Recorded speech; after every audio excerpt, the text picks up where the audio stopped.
Across centuries and continents, they've worn crowns forged in blood, brilliance, and sheer will. Kings who carved empires from dust, queens who outwitted armies with a glance, rulers whose names became eras and whose shadows still stretch over history. This is no polite parade of monarchs. This is power at its most extreme. From the deserts of Persia to the palaces of Europe, from gold-laden caravans to battlefields of fire, these are the 27 greatest royals in history, and their stories will change the way you see kings and queens forever. Before we dive in, make sure you hit subscribe so you never miss our deep dives into the wildest corners of history. And while you're here, tell me, where in the world are you watching from? And what time is it for you right now? Let's see just how far across time zones this royal court reaches. Cyrus the Great. The desert wind howls over the baked earth of Persia, carrying with it the sound of hoofbeats. They're not the scattered drumming of raiders, but the steady, rolling thunder of an empire being born. In the saddle is a man whose name will echo down 2,500 years of history, Cyrus II of Persia, later called the Great. He doesn't just ride toward battle. He rides toward the idea of something new in the ancient world. A kingdom where conquered peoples aren't crushed into dust, but folded into the empire's tapestry. The year is 550 BCE, and Persia is not yet the sprawling superpower it will become. At this point, it's a cluster of rival tribes and minor kingdoms living in the shadow of bigger powers, namely, the Medes. Cyrus begins as the king of a small region called Anshan. By all conventional wisdom, his reign should be short, his ambitions limited, his life expectancy low. But Cyrus doesn't believe in conventional wisdom, or, for that matter, in staying politely under someone else's thumb. The first step toward greatness is rebellion, subtle at first, then explosive. He rallies his people, turns former rivals into allies, and does the one thing you're absolutely not supposed to do to the Medes: defeat them. It's a decisive move, and from it, the Achaemenid Empire rises. Not just bigger than the Medes, far bigger. In just 2 decades, Cyrus will control a territory stretching from the Aegean Sea to the mountains of Central Asia. But here's the twist. Cyrus doesn't rule through sheer terror, the default setting of ancient kingship. When Babylon falls to him in 539 BCE, he doesn't massacre its people or burn its temples. Instead, he frees captives, including the Jews exiled by Nebuchadnezzar, and allows them to return home. He restores religious sites. He issues decrees in multiple languages. And then there's the famous Cyrus Cylinder, often called the world's first charter of human rights. In baked clay, it declares freedom of worship, protection of property, and the right to live without fear of arbitrary punishment. It's not modern democracy, but for its time, it's revolutionary. The Persian administrative system reflects his vision. Governors satraps are appointed to oversee provinces, but they're not micromanaged into revolt. Local customs, languages, and religions are left intact. The result? A massive, multicultural empire that doesn't just hold together, but thrives. Trade routes hum with caravans. Art and architecture flourish. And word spreads fast that living under Cyrus might actually be preferable to resisting him. Of course, he's not a saint in a crown. Cyrus is a conqueror, and his campaigns leave their share of smoking ruins. He's also a master of propaganda. His policies of tolerance come packaged with the unspoken warning: play nice and the great king will protect you. Cross him, and you'll wish you hadn't. It's both carrot and stick, wrapped in gold leaf. Cyrus meets his end in 530 BCE, fighting the Massagetae, a fierce nomadic people of the steppes. The details of his death are tangled in legend. Herodotus claims their queen had his head stuffed into a bag of blood as revenge. Whether true or not, the image is fitting for a man who lived and died at the violent edges of civilization. But even in death, his legacy stands. His empire will endure for 2 more centuries, influencing governance from Greece to India. His principles of administration's central authority balanced with local autonomy will be studied and imitated for millennia. Even modern leaders have claimed him as an inspiration. And then there's the more poetic legacy, the idea that you can win an empire not only by the sword, but by the way you treat the people you conquer. It's this philosophy that will set the stage for another leader, a young Macedonian, who will take Cyrus's ideas, blend them with Greek ambition, and push them to the absolute limit. He will not rule for decades, but in just over a decade, he will redraw the map of the known world. His name is Alexander. And unlike Cyrus, he will not die building an empire. He will die having devoured one whole. Alexander the Great. If Cyrus the Great was the architect of an empire built to last, Alexander III of Macedon was the lightning strike that set the ancient world ablaze. Born in 356 BCE in the royal palace of Pella, he was the son of King Philip II, a man with a gift for strategy, politics, and uniting Greece under his rule, and Queen Olympias, whose fiery temperament and unshakable belief in her son's destiny could burn through stone. From the start, Alexander's life was steeped in both myth and expectation. His mother told him that he was descended from Achilles. His father ensured he was educated by the greatest mind of the age, Aristotle.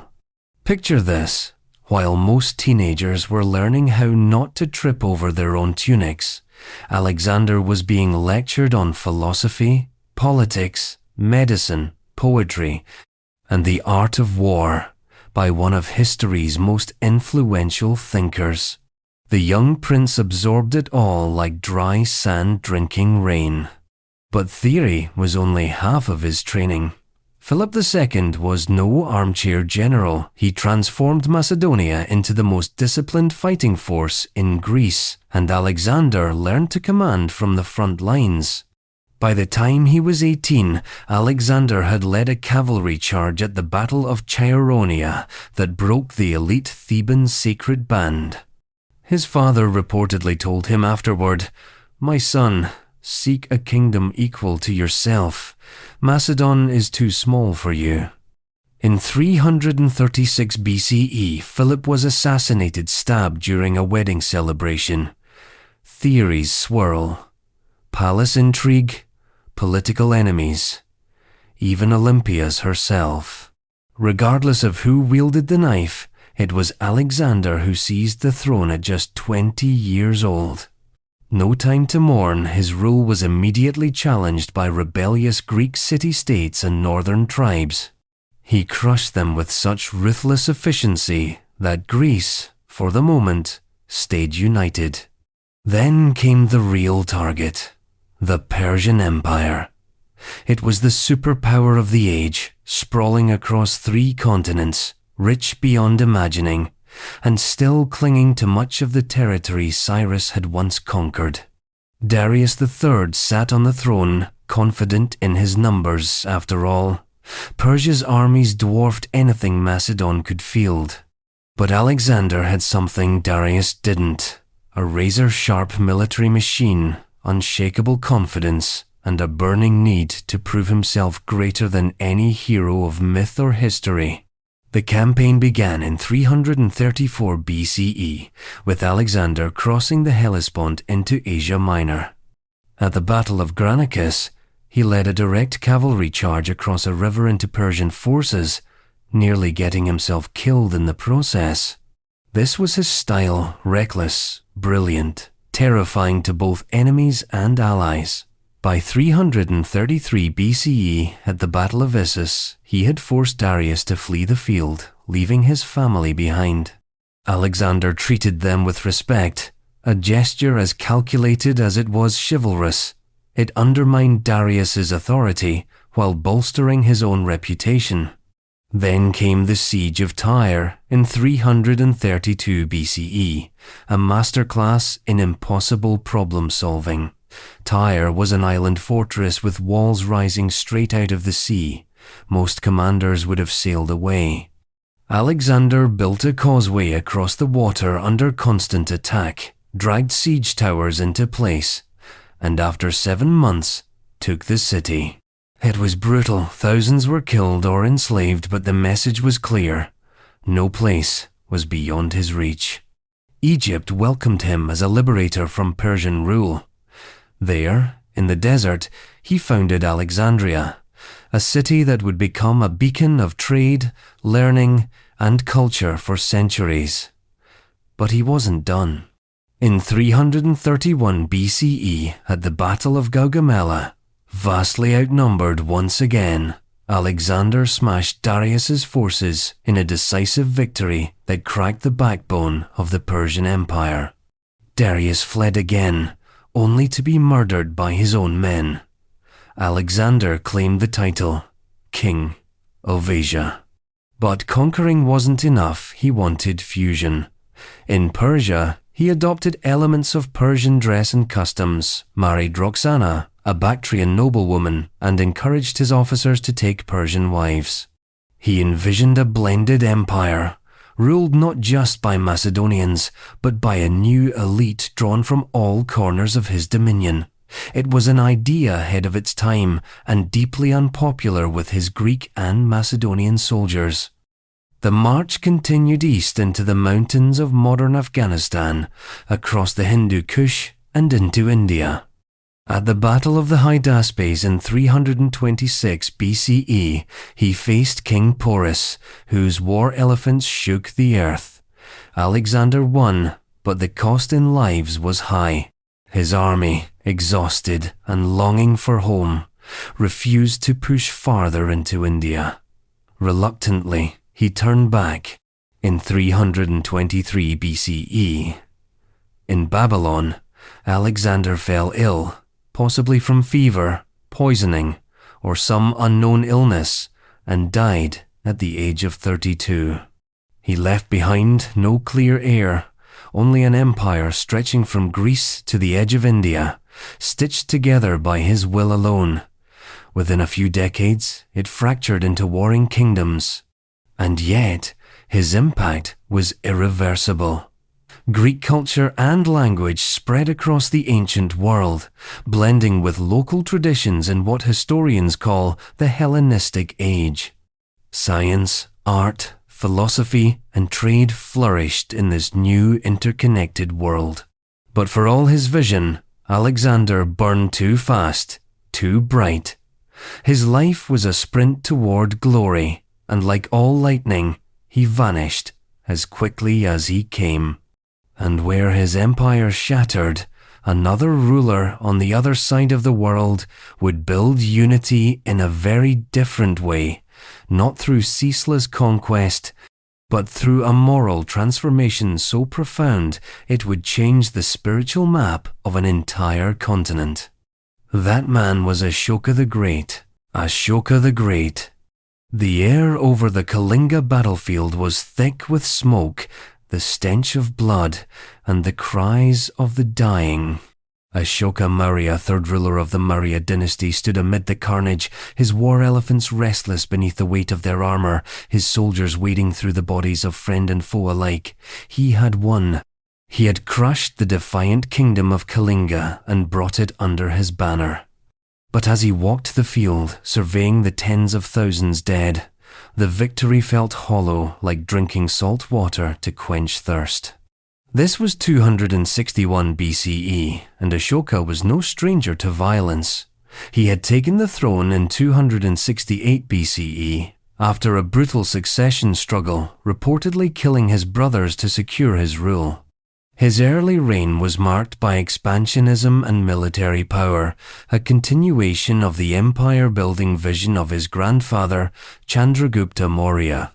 By this point, the Mauryan Empire was the largest political entity the Indian subcontinent had ever seen, stretching from the mountains of the northwest to the Bay of Bengal, from the Himalayas deep into the Deccan Plateau. But Kalinga was different. The region lay along a key trade route and controlled access to the eastern seaboard. It was wealthy, strategically crucial, and fiercely independent. Ashoka's campaign to take it was ferocious. When the dust settled, the numbers were staggering. Ancient sources claim over 100,000 dead and even more deported. Standing in that sea of corpses, something shifted inside the emperor. This wasn't the slow burn of political reconsideration, it was a lightning bolt of moral awakening. Ashoka, the conqueror, began to question the very foundation of his power. And here's where his story takes a turn no one saw coming. In the months after Kalinga, Ashoka publicly renounced aggressive warfare.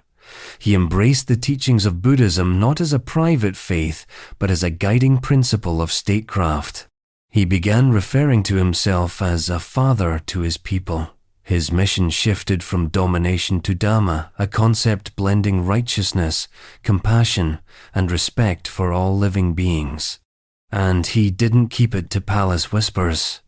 Across the empire, Ashoka had his new philosophy carved into stone pillars and rock faces in multiple languages, so farmers, traders, nobles, and foreigners alike could read them.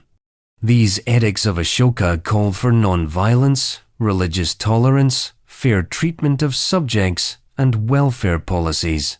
They also forbade pointless animal slaughter and encouraged medical care for both humans and animals.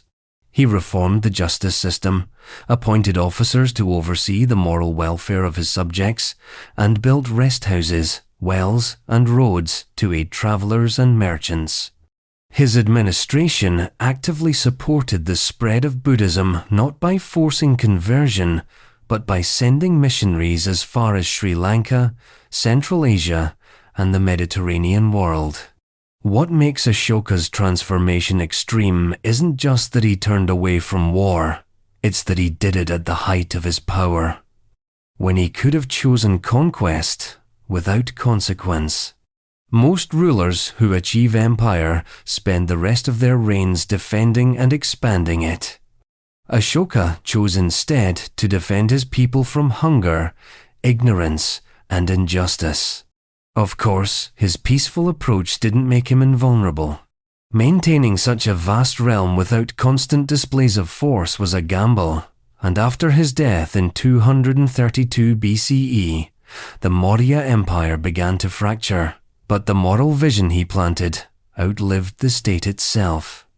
His reign became a touchstone for rulers in South Asia for centuries, a golden age where power bowed to principle. Ashoka's story reads almost like a fable, except it's real, and carved into stone that still stands.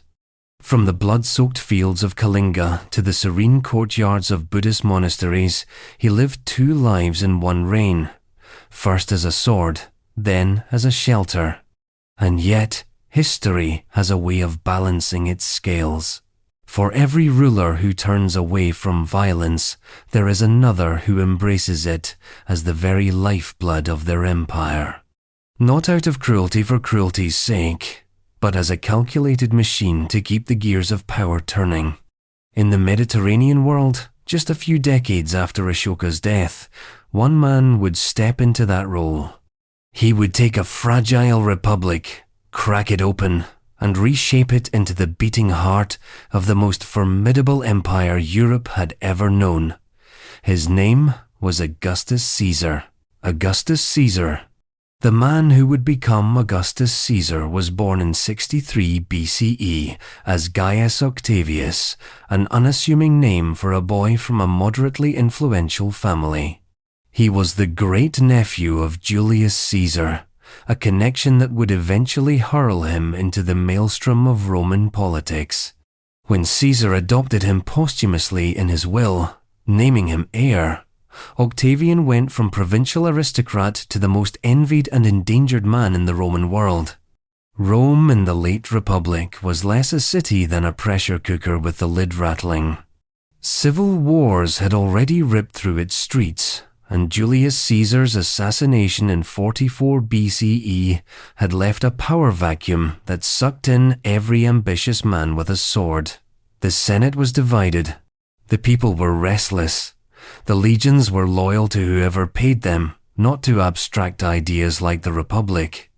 And here was a teenager barely 20 claiming Julius Caesar's mantle. It should have been a death sentence. Instead, Octavian played the game with cold precision. He forged an uneasy alliance with two of the most dangerous men in Rome, Mark Antony, Caesar's right-hand general, and Marcus Lepidus, a political operator with his own legions. Together, they formed the Second Triumvirate, a legalized three-man dictatorship. Their first act, purged the Republic of their enemies literally. Proscription lists were posted, names of senators and equestrians marked for execution, their wealth confiscated to fund the army. The alliance didn't last. Lepidus was sidelined, and Antony drifted east, entangled with Cleopatra of Egypt in both politics and passion. Octavian saw his opening. He launched a propaganda war, painting Antony as a man bewitched by a foreign queen willing to betray Rome. The final showdown came in 31 BCE at the Battle of Actium, a naval clash that shattered Antony and Cleopatra's forces. Within a year, both were dead by their own hands. Octavian was now the undisputed master of Rome. But here's where Octavian's soon-to-be Augustus proved he was playing on a level far beyond mere warlord. Rome had seen strong men before. They always fell to assassination or rebellion. Augustus understood that raw power needed a disguise. He restored the appearance of the Republic Senate meetings, magistracies, elections, but kept all the real levers of authority in his own hands. The Senate, eager for stability, granted him the title Augustus in 27 BCE, a name heavy with divine and moral weight. Under Augustus, the Roman Empire as we think of it truly began. He established a standing army and a personal guard, the Praetorians, to secure his rule. He reorganized the provinces, placing strategic ones under his direct control. He reformed taxation, created a postal system, and oversaw a massive building program: temples, forums, roads, aqueducts. The city of Rome, he boasted, had been built of brick. He left it clad in marble. Most famously, he ushered in the Pax Romana, 2 centuries of relative peace and prosperity across the empire. Trade flourished, roads linked distant provinces, and Roman law became a unifying thread from Britain to Egypt. Cultural life blossomed under his patronage. Poets like Virgil and Horace immortalized his reign in verse. Yet Augustus was no soft-handed idealist. His peace was maintained by a professional army ready to crush revolts, his political order enforced by surveillance and purges of potential rivals. Opposition was met with quiet exile or sudden disappearance. His control was absolute, but it was velvet-gloved Romans could pretend their republic still lived, while knowing full well there was only one man at the center. When Augustus died in 14 CE, he left behind not chaos, but a functioning imperial system that would outlast him for centuries. His final words to the Roman people were recorded as, "I found Rome a city of brick and left it a city of marble." To his friends, he reportedly asked, "Have I played my part well? Then applaud as I exit." But while Augustus built stability through a careful dance between illusion and power, the man who followed him in our tale would abandon such subtlety. He would take Rome's foundations and push them outward, stretching its borders to the furthest they would ever reach. His name was Trajan, and his reign would be the empire's most expansive and ambitious chapter. Trajan. In the winter of 98 CE, Rome gained a new emperor, not through assassination, civil war, or palace coup, but through something far rarer in imperial politics: a peaceful succession. Marcus Ulpius Traianus, known to history simply as Trajan, was adopted by the aging Emperor Nerva to shore up legitimacy and win the loyalty of the army. It worked. When Nerva died, Trajan ascended without a drop of blood spilled, already beloved by the legions. He wasn't born into the old Roman aristocracy. Trajan hailed from Italica, a Roman colony in Hispania, modern-day Spain, making him the first emperor from the provinces. This mattered. He carried himself less like a pampered patrician and more like the soldier he had been for decades. Tall, square-jawed, and physically imposing, he looked like the kind of man who could swing a gladius himself, and he often did, at least in training. From the moment he took power, Trajan set the tone for his reign: expansion, infrastructure, and public welfare. Rome was already enormous, but Trajan wasn't content to maintain the borders left to him. He believed in the Roman mission to rule the world, and he had the discipline, resources, and sheer ambition to try. His first great campaign targeted the Dacians, a fierce people living in the mountains north of the Danube, modern Romania. The Dacians, under King Decebalus, had been a thorn in Rome's side for years, skilled warriors, expert in guerrilla tactics, and wealthy from their gold mines. In 101 CE, Trajan crossed the Danube on an engineering marvel: a massive stone bridge built by his chief architect, Apollodorus of Damascus. The war was brutal, with the Dacians retreating into fortresses carved into the hills. After a truce, Decebalus broke the peace, prompting Trajan's Second Dacian War, 105-106 CE. This time, there was no mercy. The Roman legions stormed the Dacian capital, Sarmizegeteusa, burning it to the ground. Decebalus committed suicide rather than be paraded in Rome's triumph. The victory was enormous. Not only did it add a new province rich in resources, but it brought in so much gold that Rome suspended certain taxes and funded massive public works. The conquest was immortalized on Trajan's column, a spiraling 9 8-foot-tall narrative carved in stone, showing the emperor in both the chaos of battle and the discipline of command. Flush with success, Trajan turned his eyes east. His most audacious campaign came against the Parthian Empire, Rome's long-standing rival in the east. By 116 CE, his forces had captured the Parthian capital of Ctesiphon and reached the Persian Gulf, the farthest any Roman army had ever marched. He annexed Armenia, Mesopotamia, and parts of Arabia, pushing the empire to its greatest territorial extent in history. For a brief moment, Rome truly ruled from the Atlantic Ocean to the edges of the known world.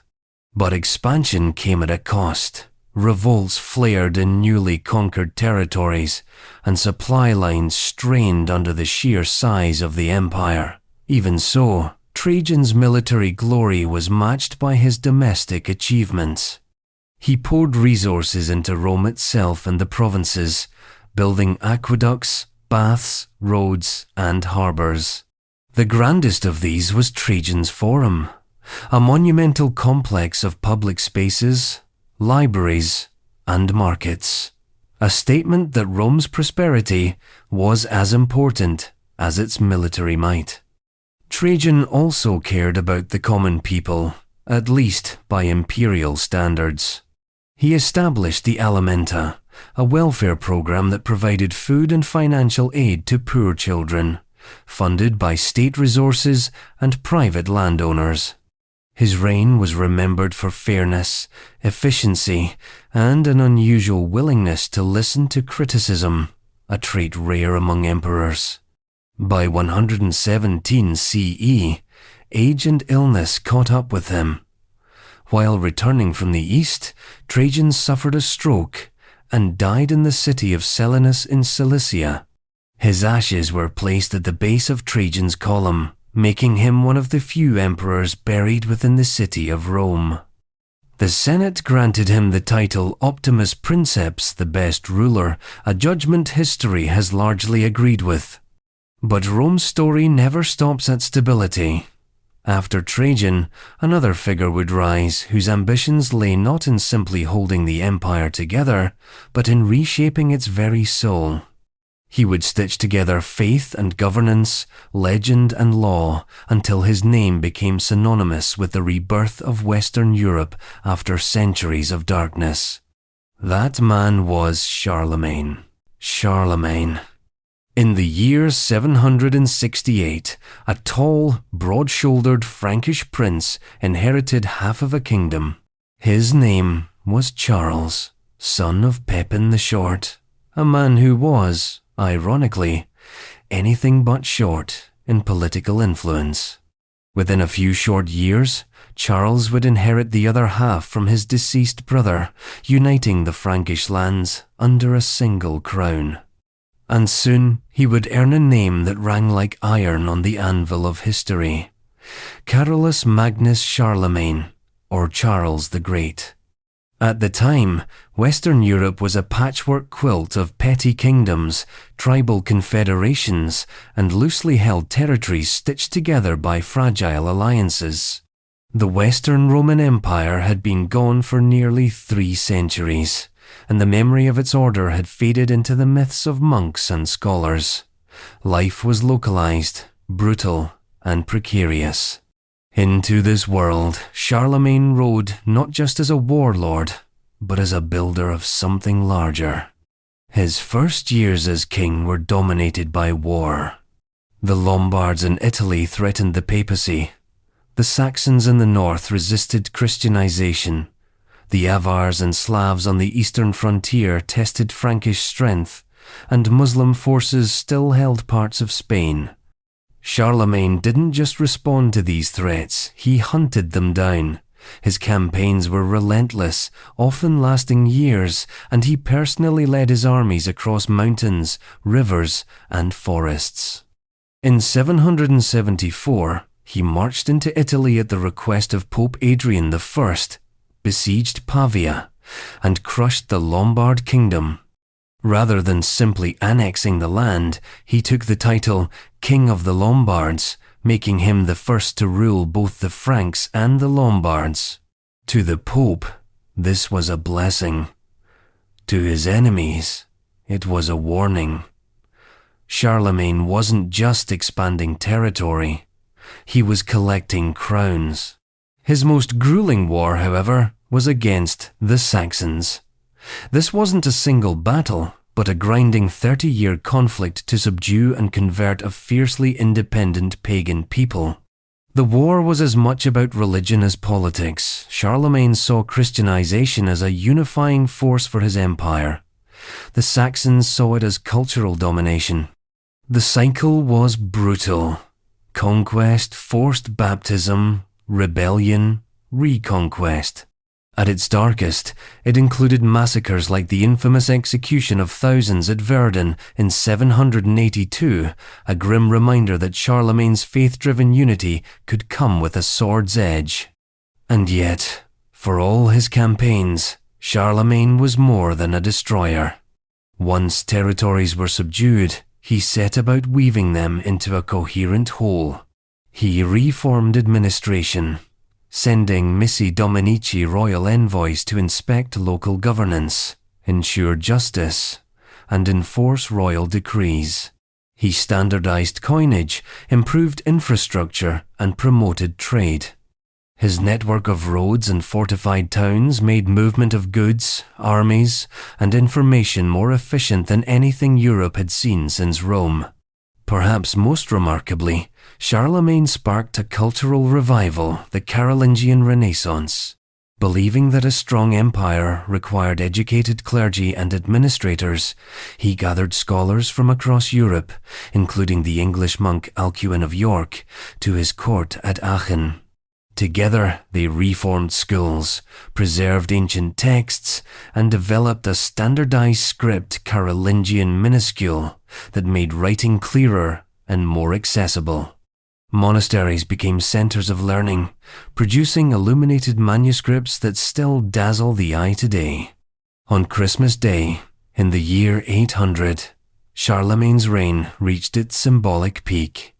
In St. Peter's Basilica in Rome, as he prayed, Pope Leo III placed a golden crown on his head and declared him Emperor of the Romans.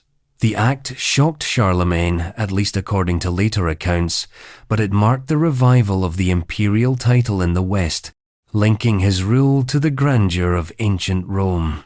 In reality, Charlemagne's empire was no seamless monolith. It depended heavily on his personal authority, the loyalty of his vassals, and the momentum of his military campaigns. After his death in 814, the empire eventually fragmented under his heirs. But his vision of a unified Christian Europe would echo for centuries, influencing kings, popes, and emperors from the Holy Roman Empire to Napoleon. Charlemagne was a paradox, a warrior who championed learning, a devout Christian who enforced conversion by the sword, a unifier whose empire could not survive intact without him. Yet in the fragile post-Roman world, he became the lodestar of kingship, the standard against which later rulers would measure themselves. And, in the islands across the Channel, another ruler was carving his own legend, not by building a continental empire, but by holding a fractured kingdom together against waves of foreign invaders, and laying the groundwork for a nation that would one day dominate the seas. His name was Alfred the Great. Alfred the Great. The year was 871, and England, though no one yet called it, that was bleeding. The land was a patchwork of rival Anglo-Saxon kingdoms, each clinging to its own borders, its own kings, and its own fragile hold on survival. The greatest threat came not from neighbouring realms, but from across the sea. The Vikings. These Norse raiders didn't just loot monasteries anymore. They came with whole armies, intent on staying. Into this chaos stepped Alfred, the youngest son of King Ethelwulf of Wessex. He was never meant to rule. In the dynastic lottery, younger sons were supposed to fade into the background, serving as military commanders or church patrons, while elder brothers wore the crown. But war has a way of rewriting succession charts. By his early 20s, after a series of deaths in the royal family and the unrelenting Viking advance, Alfred found himself King of Wessex, the last major Anglo-Saxon kingdom still standing. His early reign was a baptism by fire. In 878, the Great Heathen Army, a massive coalition of Viking forces, surged deep into Wessex. Alfred's court was scattered, his forces shattered, and he was forced into hiding in the marshes of Somerset. Here, legend meets history. The famous tale of Alfred burning the cakes while taking shelter with a peasant woman may or may not be true, but it captures the reality this was a king on the brink of losing everything. Yet Alfred didn't vanish into exile. From those marshes, he regrouped, gathering loyal men and forging a plan. He struck back at the Battle of Edington later that same year, defeating the Viking leader Guthrum. The victory was decisive, but Alfred didn't rely solely on military might. He brokered a peace treaty dividing England into Anglo-Saxon territory and the Danelaw, a Viking-controlled region.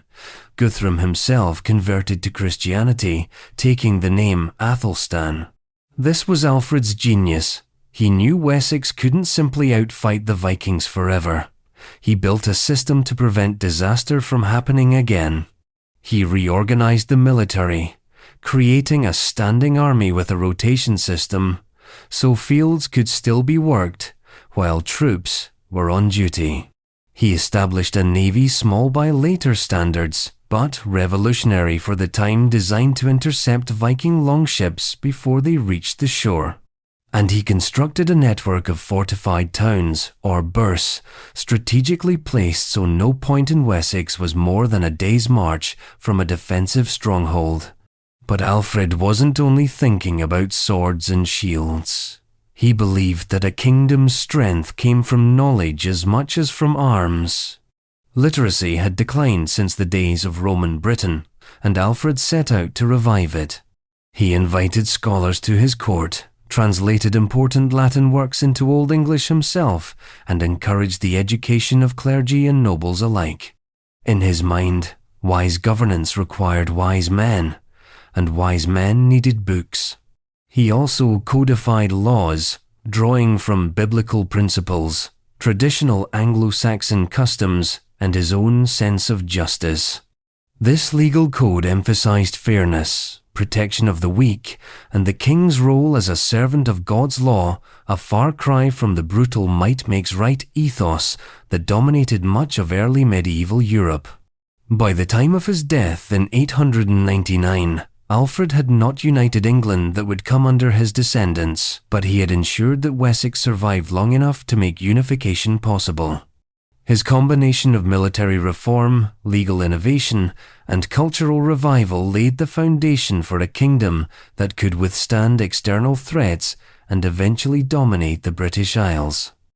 Alfred's people remembered him not just as a war leader, but as a ruler who cared for their safety, their faith, and their learning.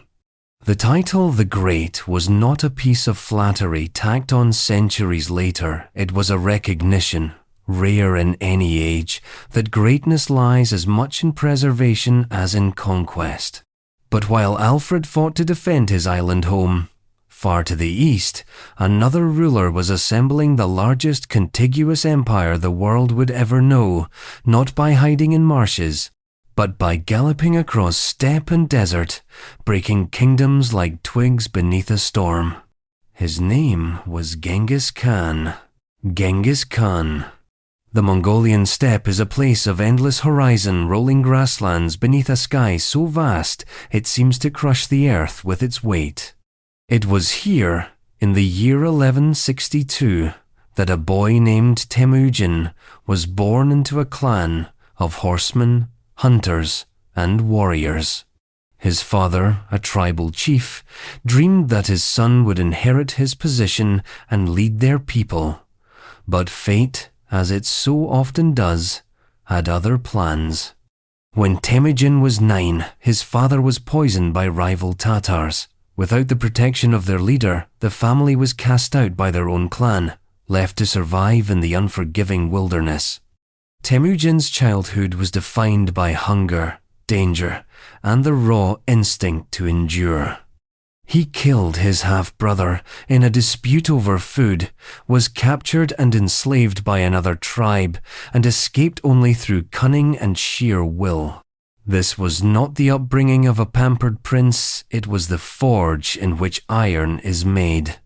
Over the next 2 decades, Temujin clawed his way back from obscurity, gathering allies, forging bonds with powerful tribes, and most importantly, breaking the cycle of endless tribal feuds that had kept the Mongols fractured for centuries.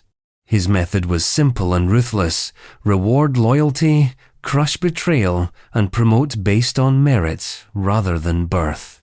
In a society where leadership was traditionally handed to noble bloodlines, Temujin's meritocracy was revolutionary. By 1206, he had united the Mongol tribes under his banner. At a grand assembly, he was given a new name, Genghis Khan, universal ruler. His ambition was now unshackled from the boundaries of the steppe. The world beyond was a patchwork of kingdoms and empires, each believing itself unassailable. They were wrong. The Mongol war machine that Genghis built was unlike anything the world had seen. Every warrior was a master horseman and archer, capable of firing arrows with deadly accuracy at full gallop. The army moved with impossible speed, striking deep into enemy territory before defenders could react. Discipline was absolute, loot was divided fairly, and disobedience could mean death, no matter one's rank. Intelligence gathering was constant, with a network of scouts and spies feeding information to the Khan. His first major campaign targeted the Xixia kingdom in northwestern China, followed by the mighty Jin dynasty. Against fortified cities, the Mongols adapted, using Chinese siege engineers, catapults, and psychological warfare. If a city surrendered quickly, it was spared. If it resisted, the consequences were apocalyptic mass slaughter, meant to send a message to others. It worked. Cities opened their gates, rather than face annihilation. In 1219, Genghis turned west to the Khwarezmian Empire, a Persian kingdom that had insulted him by killing his trade envoys. His response was swift and merciless. Over 3 years, he obliterated the Khwarezmian state, burning its cities, massacring its armies, and scattering its survivors to the winds.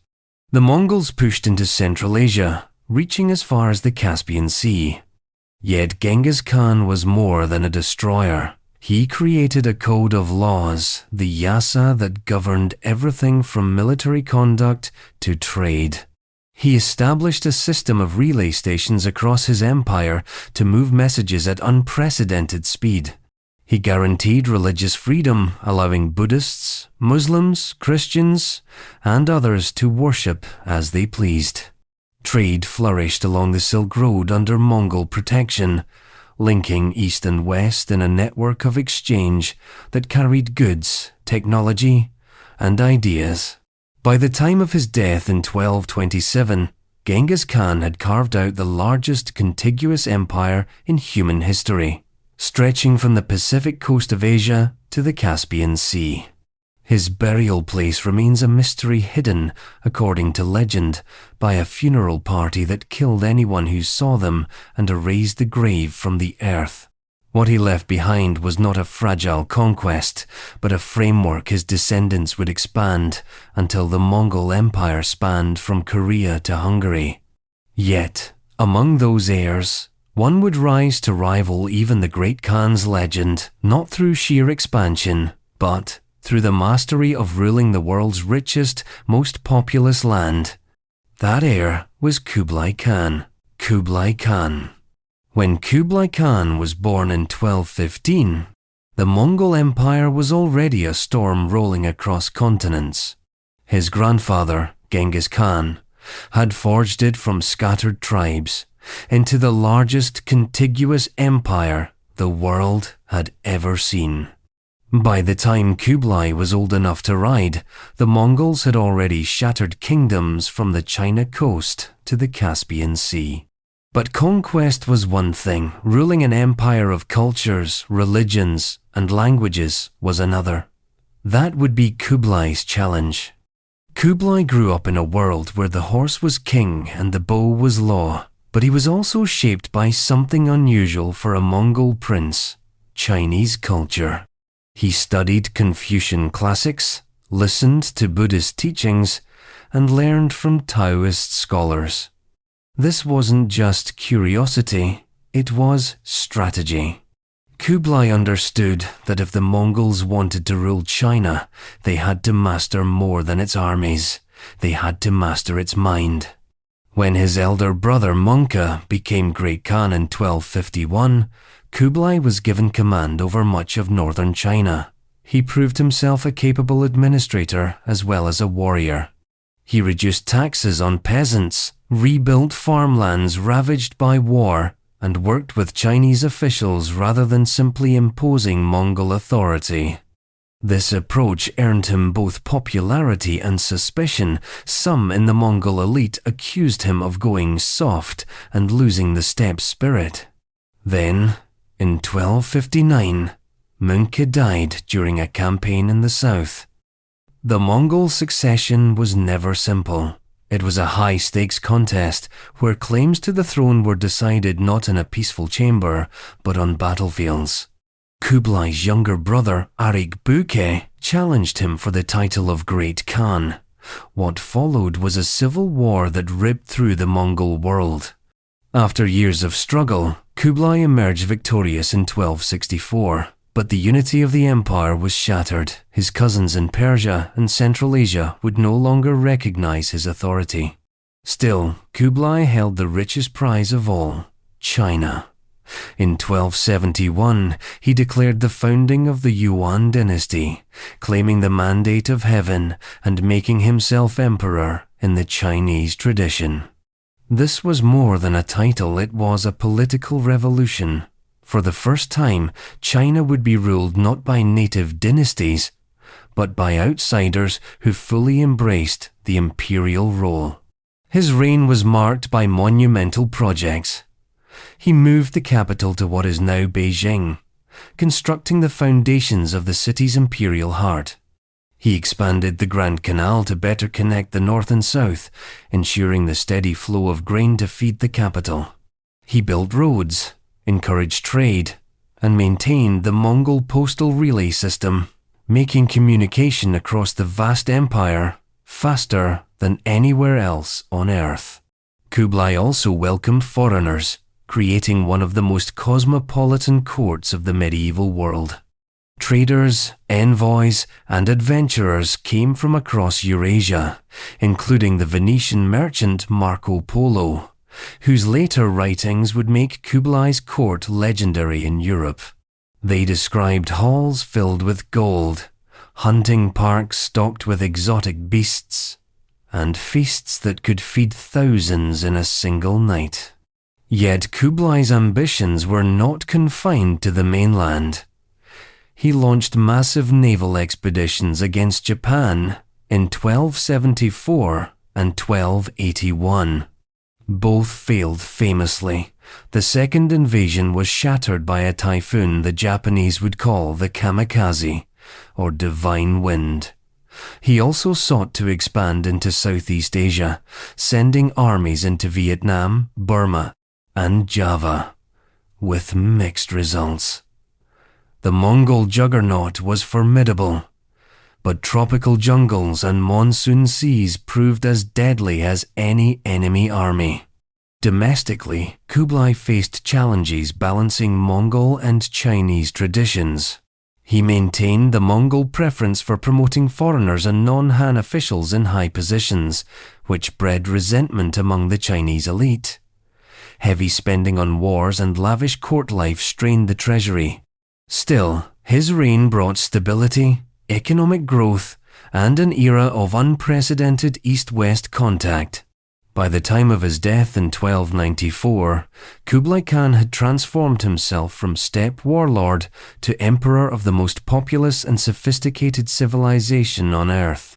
His Yuan dynasty would last less than a century after him, but his vision of blending Mongol might with Chinese statecraft left a legacy that shaped Asia for centuries.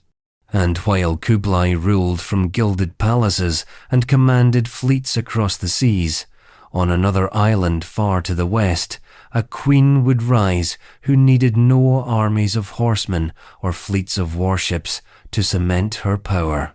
Her weapons were wit, will, and an unshakable grasp of political theatre, enough to hold her throne for 45 years in an age of religious strife and foreign threat. Her name was Elizabeth I. Elizabeth I. When Elizabeth Tudor became Queen of England in 1558, she inherited a throne teetering on the edge of collapse. The kingdom had been whiplashed by decades of religious turmoil. Her father, Henry VIII, had torn England away from the Catholic Church. Her half-brother, Edward VI, pushed it further into Protestantism. Her half-sister, Mary I, reversed course with a bloody Catholic restoration that earned her the name Bloody Mary. Elizabeth was the child of Henry and Anne Boleyn herself, executed for treason and adultery, and for much of her life, she'd been one step away from the executioner's block. By the time the crown landed on her head at the age of 25, the kingdom was fractured, nearly bankrupt, and vulnerable to both foreign invasion and domestic rebellion. She had no husband, no children, and no guarantee that her rule would last beyond the next crisis. But Elizabeth had one advantage few rulers ever mastered: the ability to turn perception into power. From the moment of her coronation, she cultivated an image that was both regal and approachable. She dressed in magnificent gowns, draped in pearls and cloth of gold, projecting wealth and authority even when her treasury was thin. She spoke to her people in clear, direct language, balancing the majesty of a queen with the intimacy of a leader who knew she needed their loyalty to survive. Religion was her first battlefield. Instead of repeating her siblings' radical swings, she established the Elizabethan religious settlement, a Protestant Church of England that kept some Catholic traditions to appease conservatives. It was a compromise, one that angered hardliners on both sides, but it stabilized the country enough to focus on more pressing threats. One of those threats was Spain. Under King Philip II, Spain was the superpower of Europe, flush with gold from the Americas and staunchly Catholic. Philip had once been Elizabeth's brother-in-law and even proposed marriage to her after Mary's death, but Elizabeth declined. The rejection, coupled with England's support for Protestant rebels in the Spanish-controlled Netherlands and the sanctioned piracy of English captains like Francis Drake, pushed the two kingdoms toward war. The confrontation came in 1588 with the Spanish Armada. Philip sent over 130 ships to escort an invasion force from the Netherlands, intending to crush England and restore Catholic rule. Elizabeth's navy, smaller but faster and commanded by experienced seamen, harried the Armada with fire ships and long-range gunnery. Storms scattered the surviving Spanish vessels on their retreat around Scotland and Ireland. The defeat was more than a military victory. It was a divine sign to her subjects that England's queen had been chosen to protect the realm. While Elizabeth was steering England through religious and military storms, she was also presiding over a cultural flowering that would define her era. The Elizabethan age became synonymous with literary and theatrical brilliance. William Shakespeare, Christopher Marlowe, and Edmund Spenser transformed English literature. Composers like William Byrd enriched its music. London's theatres thrived, and the English language itself began to take on the richness and flexibility it still carries today. Politically, Elizabeth was a master of playing factions against each other. She kept her advisors close but never allowed any one man to dominate her council. She entertained marriage negotiations with foreign princes for decades without ever committing, using her unmarried status, the Virgin Queen, as a diplomatic tool. Her refusal to name a successor kept ambitious nobles in check, even as it sowed uncertainty about the future. Not all was triumph. The later years of her reign saw costly wars in Ireland, economic strain, and growing discontent among the poor. The execution of Mary, Queen of Scots, her Catholic cousin, and a figurehead for rebellion, brought both relief from a long-standing threat and condemnation from those who saw it as the killing of an anointed monarch. Elizabeth aged into a solitary figure. Her beauty faded, her court increasingly dominated by younger men with their own ambitions. Still, when she died in 1603 after 45 years on the throne, she left England stronger, more unified, and more confident than when she had found it. She had steered her kingdom through religious upheaval, foreign invasion, and political intrigue, without ever yielding her independence to husband or faction. And, across the world, during the same century, another monarch would rise whose empire was not an island nation clinging to survival, but a vast and glittering realm stretching across the Indian subcontinent, one ruled with military might, artistic splendor, and a vision of religious tolerance to match even the most progressive of his time. That man was Akbar the Great. Akbar the Great. In 1556, the Mughal throne of northern India was not a seat of security. It was a precarious perch over a fractured empire. The boy who ascended it, Jalal ad-Din Muhammad Akbar, was just 13 years old. And the Mughals themselves were still a dynasty fighting for survival. His father, Humayun, had only recently reclaimed the empire after years in exile, and his sudden death left the task of holding it together to a child. Most kingdoms in such a situation would have collapsed under the weight of opportunistic rivals. Akbar's reign would instead become one of the most remarkable in history. At the start, power was in the hands of his regent, Bairam Khan, who led Mughal forces to victory against the Hindu general Hemu at the Second Battle of Panipat. This battle was more than just a military win, it saved the Mughal dynasty from extinction. Yet, even in these early years, Akbar was learning the art of leadership, to balance loyalty with ambition, to reward service without letting any one man become indispensable. By his late teens, Akbar had taken the reins of the empire himself. What followed was a campaign of expansion and consolidation unlike anything India had seen in centuries. Akbar marched across Rajputana, Gujarat, Bengal, and into the Deccan, bringing a patchwork of kingdoms under Mughal suzerainty.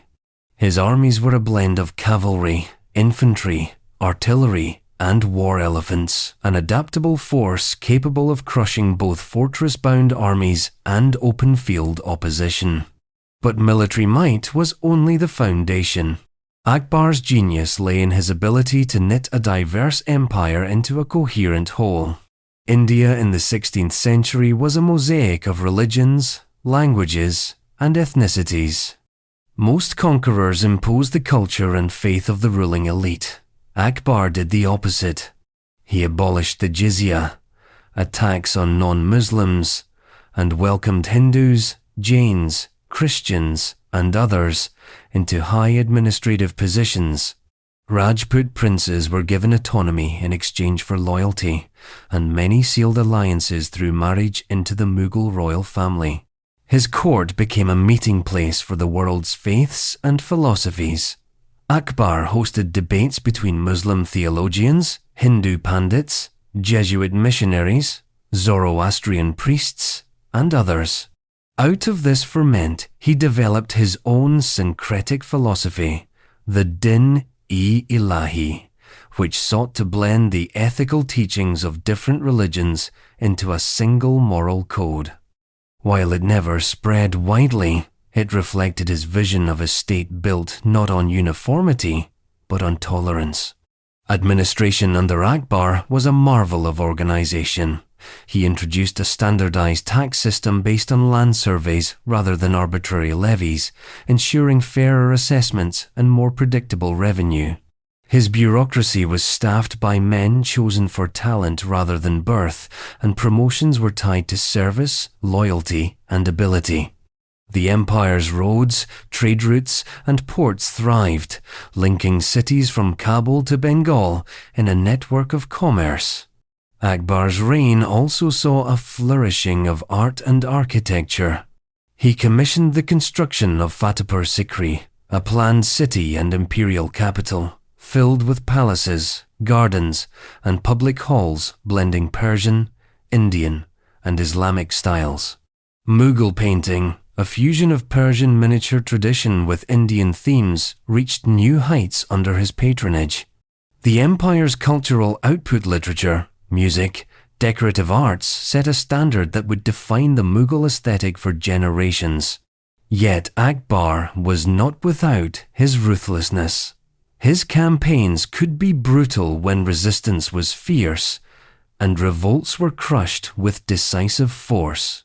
His tolerance had limits. Rebellions couched in religious terms were met with suspicion, if not outright hostility. But unlike so many conquerors, his aim was not to erase the identities of his subjects, but to weave them into something greater. By the time of his death in 1605, Akbar had transformed the Mughal Empire from a fragile inheritance into a powerhouse covering most of the Indian subcontinent. His policies of inclusion, administrative reform, and cultural patronage left a legacy so strong that even his less capable successors benefited from the stability he created. And while Akbar's empire glittered with a harmony rare in his age, across the seas in Europe, a young boy king would grow into a ruler who defined the very image of absolute monarchy. One who would make his court the center of Europe's political and cultural gravity. That ruler was Louis XIV of France. Louis XIV. When Louis XIV became King of France in 1643, he was just 4 years old, a boy barely old enough to read, suddenly burdened with the weight of a kingdom. The real power, at first, lay in the hands of his mother, Anne of Austria, and her chief minister, Cardinal Mazarin. But even as a child, Louis absorbed the lessons of court politics, the intrigues of nobles, and the fragile balance between the monarchy and those who sought to weaken it. These early years would shape the man who would become not only king, but the embodiment of absolute monarchy itself, the Sun King. Louis's childhood was anything but peaceful. France was in the grip of the Fronde, a series of civil wars where nobles, magistrates, and even commoners rebelled against the crown. The young king experienced firsthand what it meant to have his authority challenged. He once fled Paris in the dead of night to escape rioting crowds.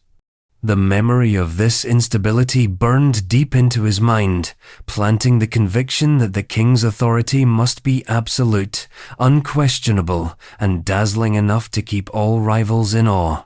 When Mazarin died in 1661, Louis, then 22, stunned his court by announcing he would rule without a chief minister.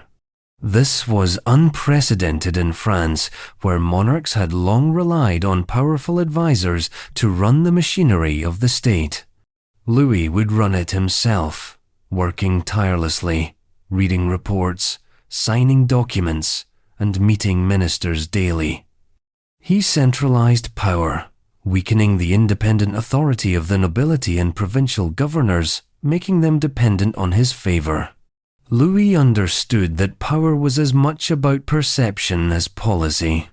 He cultivated an image of the king as the very center of France, famously adopting the sun as his emblem, the source of light, warmth, and life, with all other bodies revolving around him. This image was not metaphorical.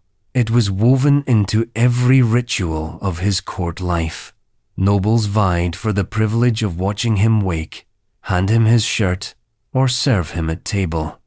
Attendance at court became both a status symbol and a form of political control, drawing the nobility away from their own power bases and into Louis's orbit. The crown jewel of this strategy was the Palace of Versailles, transformed from a modest hunting lodge into a sprawling, gilded masterpiece. Versailles became the stage on which Louis performed his kingship.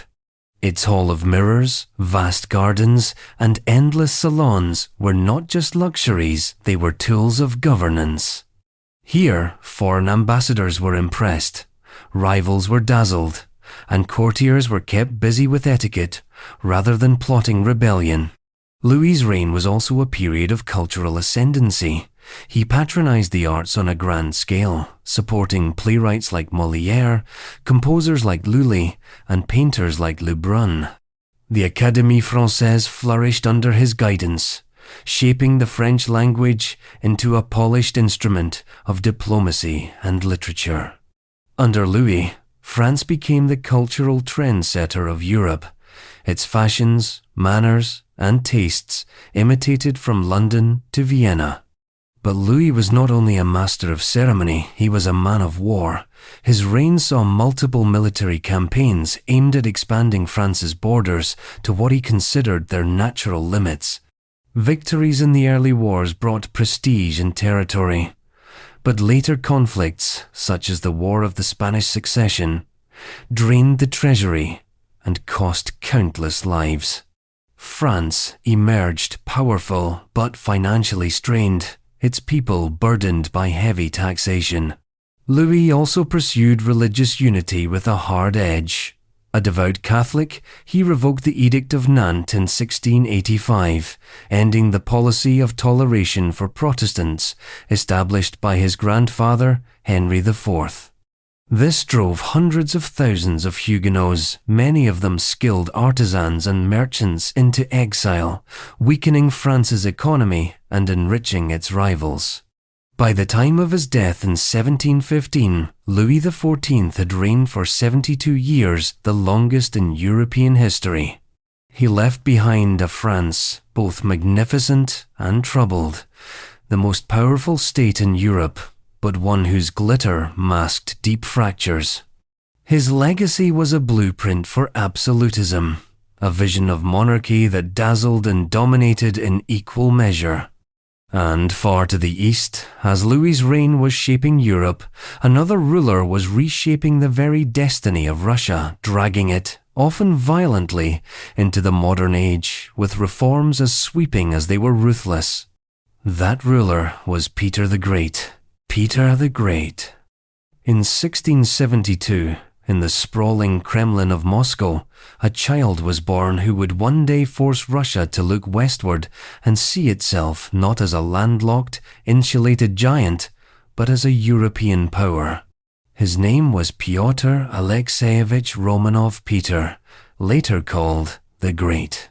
At the time, Russia was still more medieval than modern, dominated by tradition-bound boyars, an Orthodox church resistant to change, and a military ill-equipped to compete with the disciplined armies of Europe.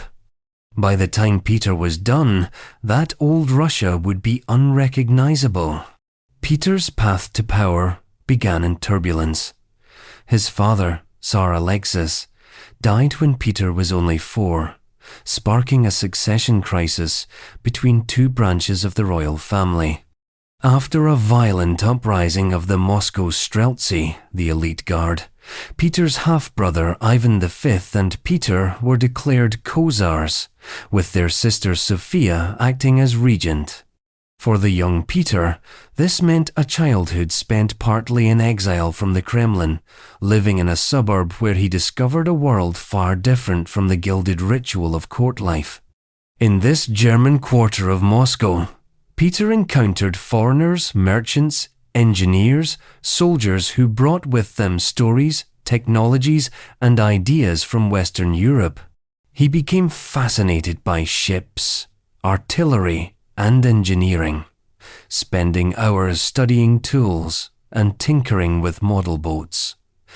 This fascination would grow into an obsession that shaped the rest of his life. By the time he wrested full control of the throne in 1689, Peter was determined to remake Russia into a modern state. But first, he needed to see the modern world for himself. In 1697, he undertook the Grand Embassy, a tour of Europe disguised poorly as a common soldier. In reality, his towering height over 6.5 feet made him impossible to miss. In the shipyards of the Dutch Republic and England, he learned shipbuilding firsthand, working alongside craftsmen. He studied military drills in Prussia, artillery in Austria, and absorbed everything from urban planning to fashion. When Peter returned to Russia, he came back with a mission: drag his country into the modern era by any means necessary. The changes were immediate and often brutal. He ordered the boyars to shave their long beards or pay a tax to keep them, introduced Western-style clothing at court, and reformed the calendar to align with European dating. He reorganized the army on Western lines, creating a professional standing force equipped with modern weapons, and founded the Russian Navy from scratch. Peter's ambitions demanded a window to the West, a warm water port that would connect Russia to European trade and politics. This led to his long war with Sweden, the Great Northern War, 1700–1721.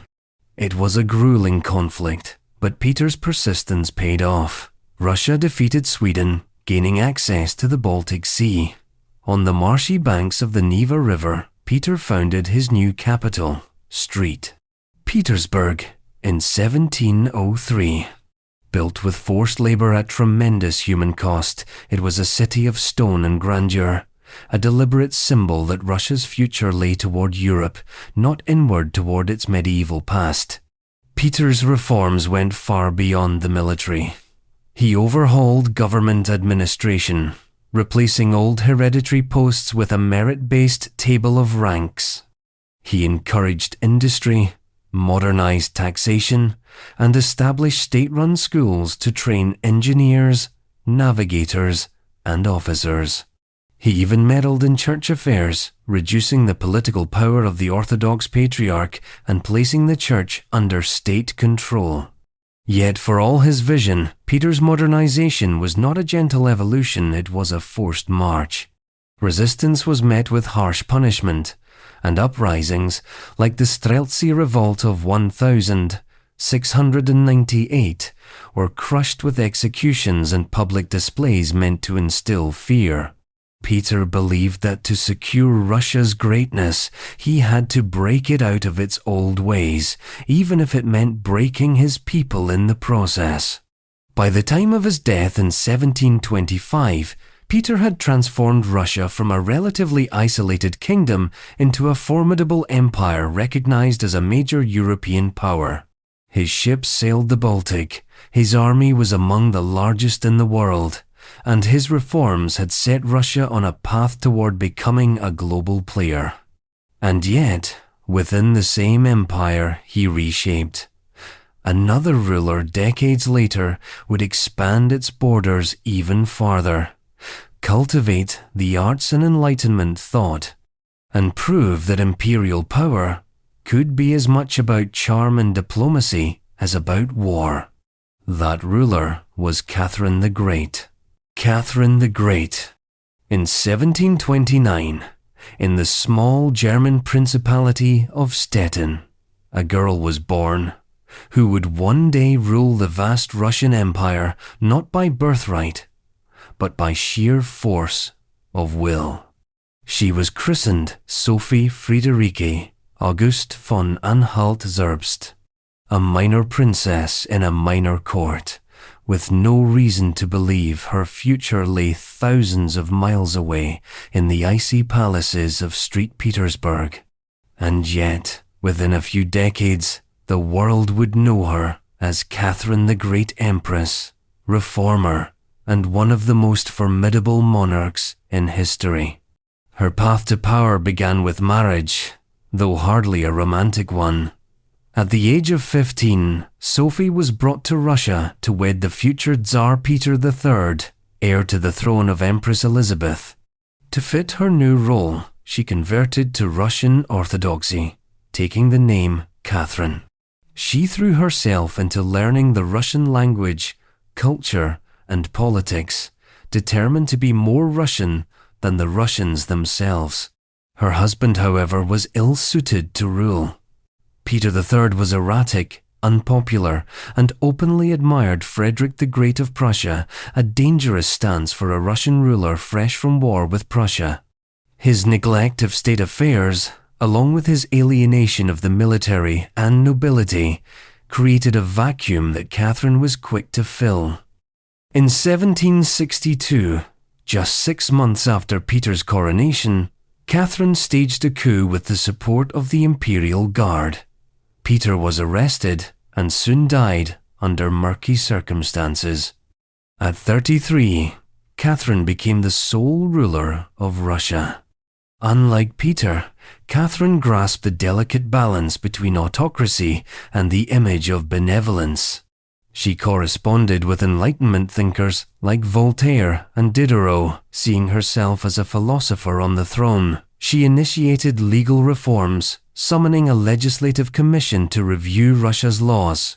While the sweeping liberal code she envisioned was never fully enacted, her nakaz advocated principles of equality before the law, religious tolerance, and limits on torture, radical ideas for an absolute monarch in the 18th century.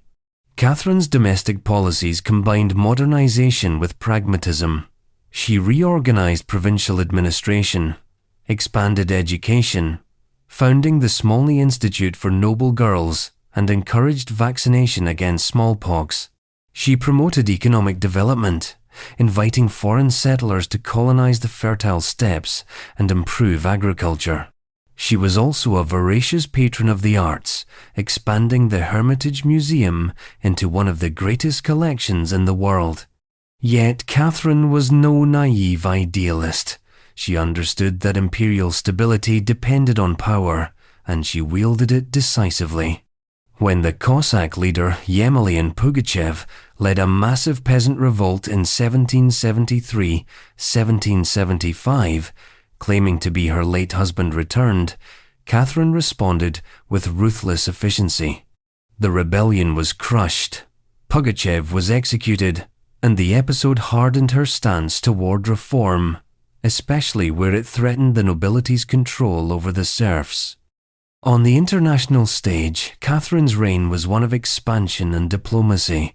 She seized territory from the Ottoman Empire in a series of wars, securing access to the Black Sea and founding new ports like Odessa.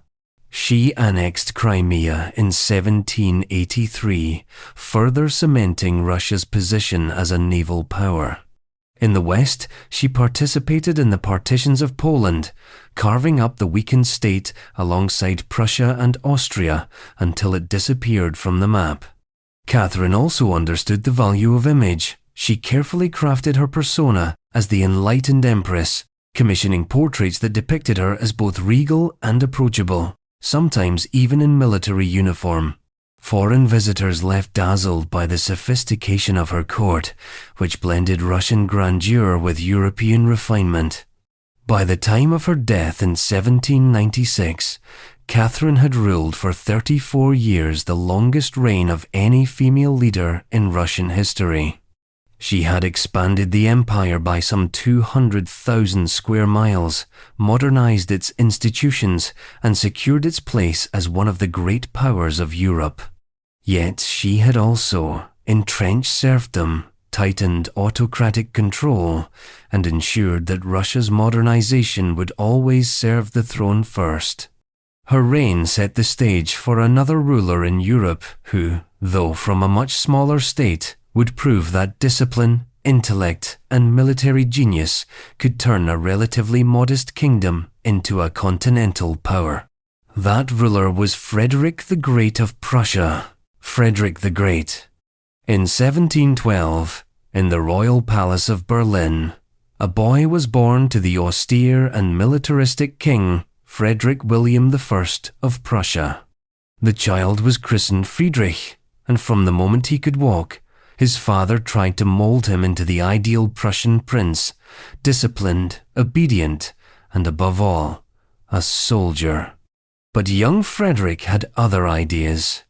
He preferred music to marching drills, poetry to parade grounds. He played the flute, read French literature, and dreamed of the salons of Paris rather than the cold barracks of Potsdam. This did not sit well with the soldier king. Frederick's father was a man who saw military virtue as the only true measure of worth, and his son's artistic leanings looked dangerously close to weakness. Their relationship was a war of wills, and it reached a breaking point when, as a teenager, Frederick attempted to flee Prussia with a friend. The escape failed, and in a moment of cruelty that would scar Frederick for life, his father forced him to witness the execution of that friend. Yet out of this trauma came a hardened resolve. Frederick learned that to survive and eventually to rule, he would have to balance his personal ideals with the unbending demands of power. When he inherited the throne in 1740 at the age of 28, he wasted no time proving that the sensitive, flute-playing prince was also a commander of steel. Almost immediately, Frederick launched an audacious invasion of Silesia, a wealthy Austrian province.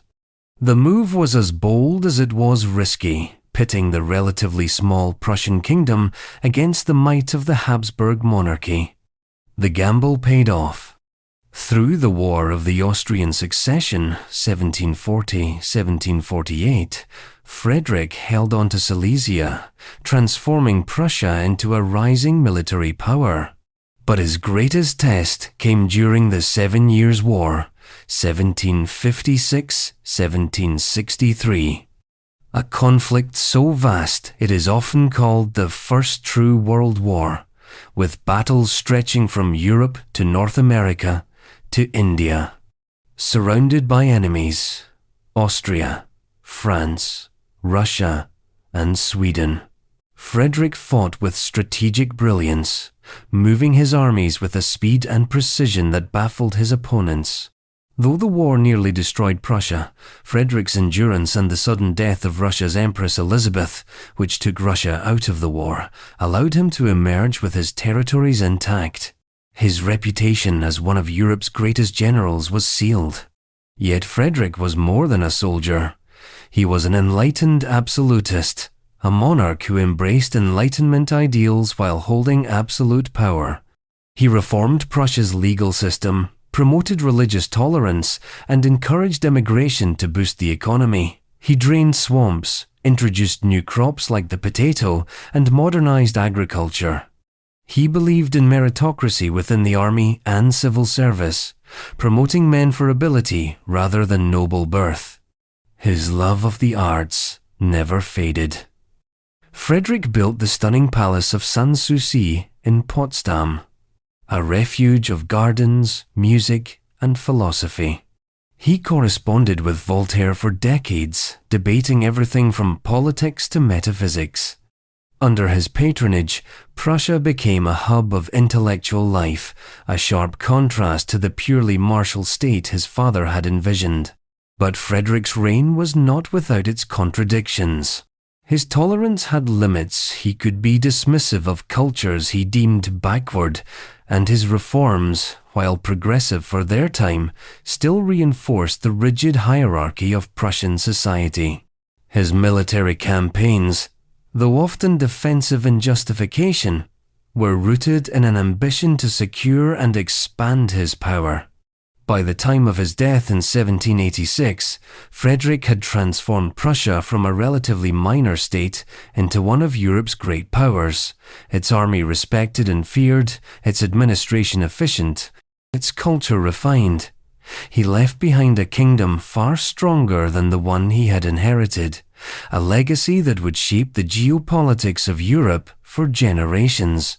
And far to the east, while Frederick was carving his place among Europe's great monarchs, another ruler sat on the throne of the Qing dynasty in China, a man whose reign would mark the empire's territorial and cultural zenith.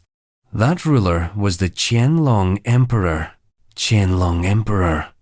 In 1711, under the shadow of the Forbidden City's vermilion walls, a boy was born who would preside over one of the most dazzling chapters of China's imperial history. His name was Hong Li, grandson of the Kangxi Emperor and heir to a dynasty that had already ruled for decades, the Qing. By the time he ascended the throne in 1735 as the Qianlong Emperor, the empire was stable, wealthy, and powerful. Under his hand, it would expand to its greatest territorial extent and radiate cultural brilliance though. as with all long reigns, shadows would lengthen in time. From the beginning, Qianlong's education was meticulous. He was trained in the Confucian classics, versed in history, poetry, and calligraphy, and equally skilled in the Manchu martial tradition of horsemanship and archery. The young prince was multilingual, able to address his diverse subjects: Han Chinese, Mongols, Tibetans, Uyghurs in their own tongues. This combination of scholarly refinement and martial discipline would define his role. When he became emperor at 24, Qianlong inherited not only his grandfather's vast empire, but also the expectation that he would maintain and surpass the legacy of the Kangxi and Yongzheng reigns. He took this as a personal mission, declaring that he would reign as a sage emperor, the Confucian ideal of moral ruler and protector of the people. Militarily, Qianlong proved as ambitious as any conqueror in history. His reign saw 10 major campaigns, expanding the Qing borders far beyond what they had been. He crushed the Dzungar Khanate in a brutal series of wars that effectively ended the Mongol steppe threat once and for all. He brought Xinjiang into the empire, consolidated control over Tibet, extended influence into Central Asia, and asserted Qing authority over parts of modern-day Myanmar and Vietnam. These campaigns were not merely defensive, they were statements of dominance meant to ensure that no power could challenge the Qing from the frontiers. At home, Qianlong was a tireless patron of culture. His court became the epicenter of one of the greatest artistic flowerings in Chinese history. He commissioned the Siku Quanshu, or Complete Library of the Four Treasuries, the largest collection of Chinese literature ever compiled, encompassing classics, history, philosophy, and poetry. His patronage supported master painters, jade carvers, porcelain artisans, and calligraphers. The imperial workshops in Jingdezhen produced porcelain so refined it remains unmatched. Qianlong himself was a prolific poet, claiming to have written over 40,000 poems during his life and a skilled calligrapher. His inscriptions adorned countless artworks and monuments. He took personal interest in the preservation of antiquities, ordering the restoration of historic sites and the cataloguing of ancient artifacts. Yet his cultural legacy was not purely one of preservation. He also oversaw literary inquisitions, censoring or destroying works deemed politically dangerous or disrespectful to the dynasty. Economically, the Qing under Qianlong reached a golden age. Agricultural production boomed thanks to expanded irrigation and new crops like sweet potatoes and maize, which improved food security. The population surged past 300 million, and trade flourished, particularly in tea, silk, and porcelain. The empire's wealth funded monumental projects, from palaces to gardens, such as the expansion of the Summer Palace into a marvel of architecture and landscaping. But Qianlong's reign was not without its cracks. His later years were marked by increasing reliance on corrupt officials, most notoriously Hessian, whose greed drained the treasury. The cost of constant military campaigns and imperial extravagance began to strain state finances. Peasant unrest simmered beneath the surface, foreshadowing future upheavals. In a rare act of dynastic humility, Qianlong abdicated in 1796 after 61 years on the throne, surpassing even his grandfather in longevity so as not to reign longer than Kangxi, whom he revered. Yet he retained ultimate power as retired emperor for 3 more years, until his death in 1799. By then, he had left an empire that was still mighty, but beginning to carry the seeds of future decline. His reign represented both the zenith and the first subtle turning of the tide for Qing China, a time when the emperor could command the tribute of kings, yet could not command the passing of history. And far across the seas, as the Qing basked in its golden age, another emperor in an island nation was tearing down centuries of feudal tradition to build a modern, industrial power capable of standing shoulder to shoulder with the West. That ruler was the Meiji Emperor of Japan. Meiji Emperor. In 1852, a boy named Mutsuhito was born in Kyoto, heir to a throne that was, at the time, more ceremonial than sovereign. Japan was still under the rule of the Tokugawa shogunate, a feudal military government that had kept the country isolated from much of the world for over 2 centuries. The emperor in Kyoto was a figure of ancient prestige, cloaked in ritual and tradition, but with little real power. By the time Mutsuhito came of age, that would change not gradually, but through one of the most dramatic transformations in modern history. When Commodore Matthew Perry's black-hulled steamships appeared in Edo Bay in 1853, demanding Japan open its ports to the United States, the shock rippled through the shogunate. For the first time in centuries, Japan was forced into direct negotiation with Western powers. Unequal treaties followed, eroding Tokugawa authority and fueling unrest among samurai and commoners alike. By the time Mutsuhito ascended the throne in 1867 as the Meiji Emperor, the shogunate's grip was already slipping.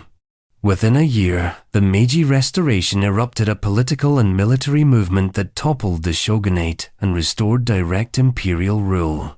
Though still a teenager, the young emperor became the symbol of Japan's new era. In reality, power rested in the hands of reform-minded samurai leaders from domains like Satsuma and Choshu, but they wielded it in his name, wrapping radical change in the legitimacy of imperial tradition. The scope of reform was staggering. The feudal Han domains were abolished, replaced with prefectures under central control. Samurai privileges were dismantled, their stipends converted to bonds, and eventually, the wearing of swords in public was banned. The government introduced universal conscription, creating a modern national army. A new constitution, modelled on European monarchies, established the emperor as the head of state, while adopting Western legal and governmental structures. Economically, Japan raced into the industrial age. Railways crisscrossed the islands, telegraph lines hummed with messages, and steamships replaced coastal sailing vessels. Modern factories appeared in textiles, shipbuilding, and armaments. The state actively invested in industry, then sold enterprises to private owners, often well-connected former samurai, laying the groundwork for the powerful Zaibatsu conglomerates. Education became a national priority.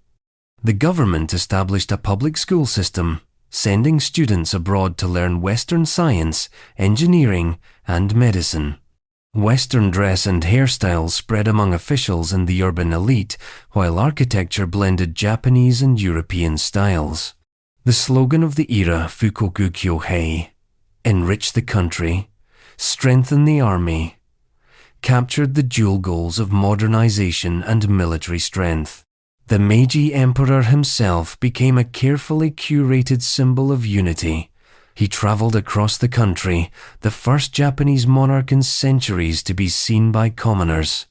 His image was reproduced in photographs and paintings, always dignified, bridging the old imperial mystique with the new national identity. Behind palace walls, he studied foreign languages, military tactics, and governance, embodying the blend of tradition and innovation that defined his era. Japan's modernization was not purely defensive, it was imperial. Victories in the First Sino-Japanese War, 1894-1895, brought Taiwan and influence over Korea. The Russo-Japanese War, 1904-1905, shocked the world when Japan defeated a major European power, proving it had joined the ranks of modern military states. Yet, the transformation came with costs. The rapid pace of change disrupted traditional society, creating economic inequality and dislocation. The loss of samurai status left many discontent, while industrial workers faced harsh conditions. Japan's new imperial ambitions would, in time, set it on a collision course with other powers. By the time the Meiji Emperor died in 1912, after 45 years on the throne, Japan had changed beyond recognition. It was no longer the closed, feudal archipelago of his birth, but an industrialized, centralized, and expansionist power, one that could negotiate with the West as an equal. His reign was remembered not only as an era of modernization, but as the moment Japan stepped decisively onto the world stage. And far to the southwest, in the highlands of Africa, another ruler would rise in the 20th century, a monarch who would resist colonial conquest, champion modernization in his own land, and become a symbol of unity and independence for an entire continent. That ruler was Haile Selassie I of Ethiopia. Haile Selassie. High Prai. In 1892, in the rugged highlands of Ethiopia, a boy named Tafari Makonnen was born into the powerful aristocracy of the Ethiopian Empire.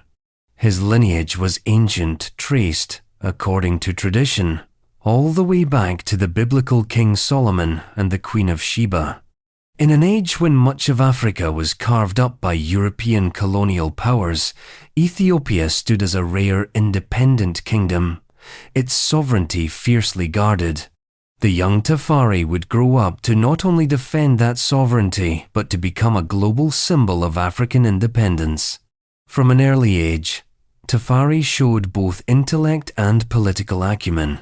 Fluent in several languages, including Amharic, French, and English, he was as comfortable in diplomatic discussions as he was in the traditions of his homeland.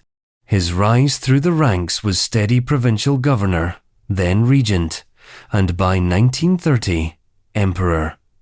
Taking the throne as Haile Selassie I, Might of the Trinity.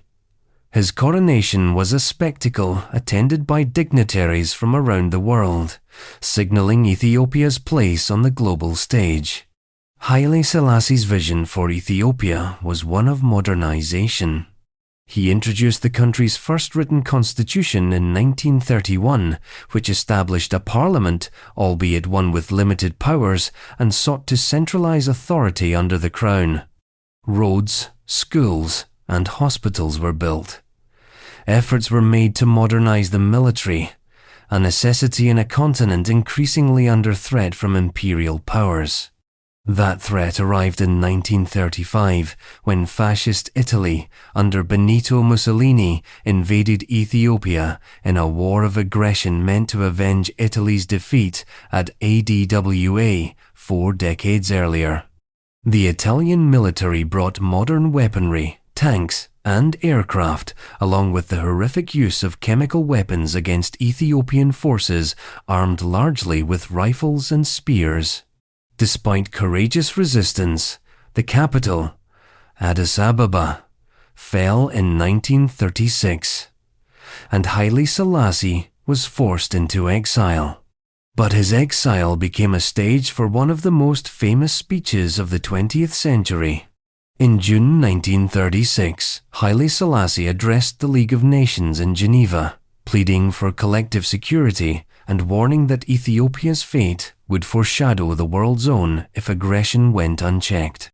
His words, delivered with calm dignity despite the enormity of his loss, were prophetic. The League's failure to act decisively would embolden aggressors across Europe and Asia, leading toward global war. Haile Selassie's persistence paid off when, in 1941, with the help of British forces during World War II, he returned to Ethiopia in triumph, reclaiming his throne. His restoration marked not just a personal victory, but a symbolic one. Ethiopia had resisted and survived colonial conquest. In the decades that followed, Haile Selassie became a prominent voice for African unity. He was a driving force behind the creation of the Organization of African Unity in 1963, hosting its inaugural summit in Addis Ababa. He championed the idea that African nations, newly emerging from colonial rule, should work together to defend their sovereignty and chart their futures. Domestically, he continued to push for modernization, expanding education, encouraging industrialization, and reforming legal codes. Yet his reign was not without controversy. His government remained highly centralized, resistant to sharing real political power. Land reform lagged, and economic inequality persisted, especially between the modernizing cities and the rural countryside. By the 1972nd, Ethiopia faced mounting challenges: famine in the north, student protests, and growing discontent among the military. In 1974, a coup by the Marxist Derg regime deposed Haile Selassie, ending his nearly 44-year reign. He died the following year under mysterious circumstances, with many believing he was assassinated while under house arrest. Yet his legacy endures. To Rastafarians around the world, Haile Selassie remains a messianic figure, the living embodiment of black sovereignty and dignity. In Ethiopia and beyond, he is remembered as the monarch who stood against fascism, spoke for Africa on the world stage, and tried, though not always successfully, to balance ancient tradition with the demands of the modern age. And centuries before his time, in a very different Europe, another monarch had faced the challenge of ending decades of bloody religious conflict, bringing stability to his kingdom not through conquest, but through tolerance and reconciliation. That ruler was Henry IV of France. Henry IV of France. In 1553, in the castle of Pau in the Pyrenees foothills, a boy was born who would one day be called Le Grand Henry IV of France. But before greatness, there was chaos. France in the mid-16th century was a kingdom torn apart by the wars of religion, a bloody struggle between Catholics and Huguenots, French Protestants, that left cities burning, alliances shifting, and the monarchy tottering. Into the storm, young Henry entered as a prince of Navarre, a small kingdom straddling the border between France and Spain. Henry's mother, Jeanne d'Albret, was a staunch Huguenot and raised her son in the Protestant faith. His childhood was steeped in both courtly education and martial training. The boy learned to hunt in the mountains, ride like a soldier, and negotiate like a prince who might one day need to survive treachery. That survival would be tested in 1572 when Henry, still in his teens, married Margaret of Valois, sister to King Charles IX of France. The marriage was meant to reconcile Catholics and Protestants, but it instead became the prelude to one of the darkest events in French history, the Street Bartholomew's Day Massacre. Just days after the wedding in Paris, Catholic mobs, backed by royal orders, slaughtered thousands of Huguenots gathered in the city. Henry himself narrowly escaped death by converting to Catholicism at least temporarily and was kept under watch at the French court. When he regained his freedom 2 years later, he renounced Catholicism and rejoined the Protestant cause, spending years in battle against the Catholic League and rival claimants to the throne. Henry's path to kingship was paved with blood and patience. In 1589, after the assassination of King Henry III, he became the rightful king of France, but as a Protestant monarch in a mostly Catholic country, his crown was far from secure. For nearly a decade, he fought to consolidate power, facing enemies both foreign and domestic. Finally, in 1593, in one of history's most famous acts of political pragmatism, he converted to Catholicism, reportedly saying, "Paris is well worth a mass." This conversion smoothed the path for his coronation and, more importantly, for peace. In 1598, Henry issued the Edict of Nantes, granting Huguenots substantial rights, including freedom of worship and the right to fortify certain towns. It was a groundbreaking moment for religious tolerance in Europe, even if imperfect and limited by modern standards. The edict didn't erase the scars of the wars of religion, but it allowed France to begin healing. Henry's reign was not just about peace. It was about rebuilding. He worked to restore France's war-torn economy, encouraging agriculture, lowering taxes on the poor, and improving infrastructure with new roads, bridges, and canals. He promoted trade and industry, introduced silk production to Lyon, and encouraged colonial ventures abroad. His policies earned him the affection of common people who called him Le Bon Roi Henri, the good King Henry. Henry was also a king of personal charm, known for his wit, approachability, and numerous romantic entanglements.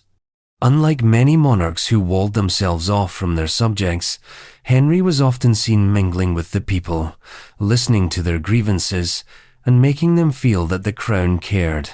This rapport helped cement his legitimacy in a kingdom where he had once been seen as an outsider. Yet even the most beloved rulers are not immune to violence. On May 14, 1610, Henry IV was assassinated in Paris by François Ravaillac, a Catholic fanatic who opposed his policies of tolerance. His death plunged France into uncertainty, with his young son, Louis XIII, inheriting the throne under the regency of his mother, Marie de Medici.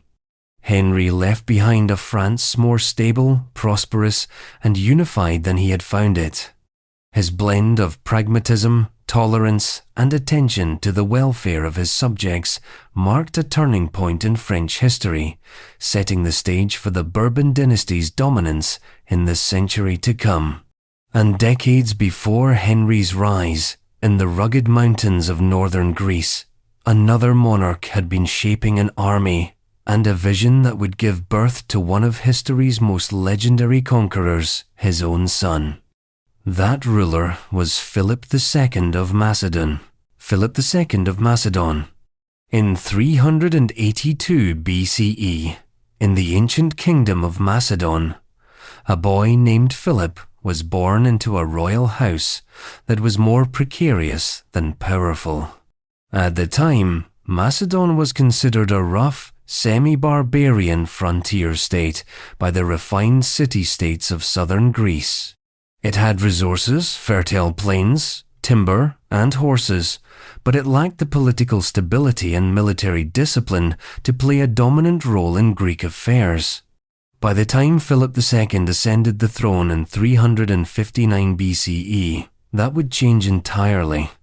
In less than a generation, he would turn Macedon from a peripheral backwater into the dominant power of the Greek world and set the stage for his son, Alexander the Great, to conquer an empire stretching across continents. Philip's early life was shaped by both privilege and peril.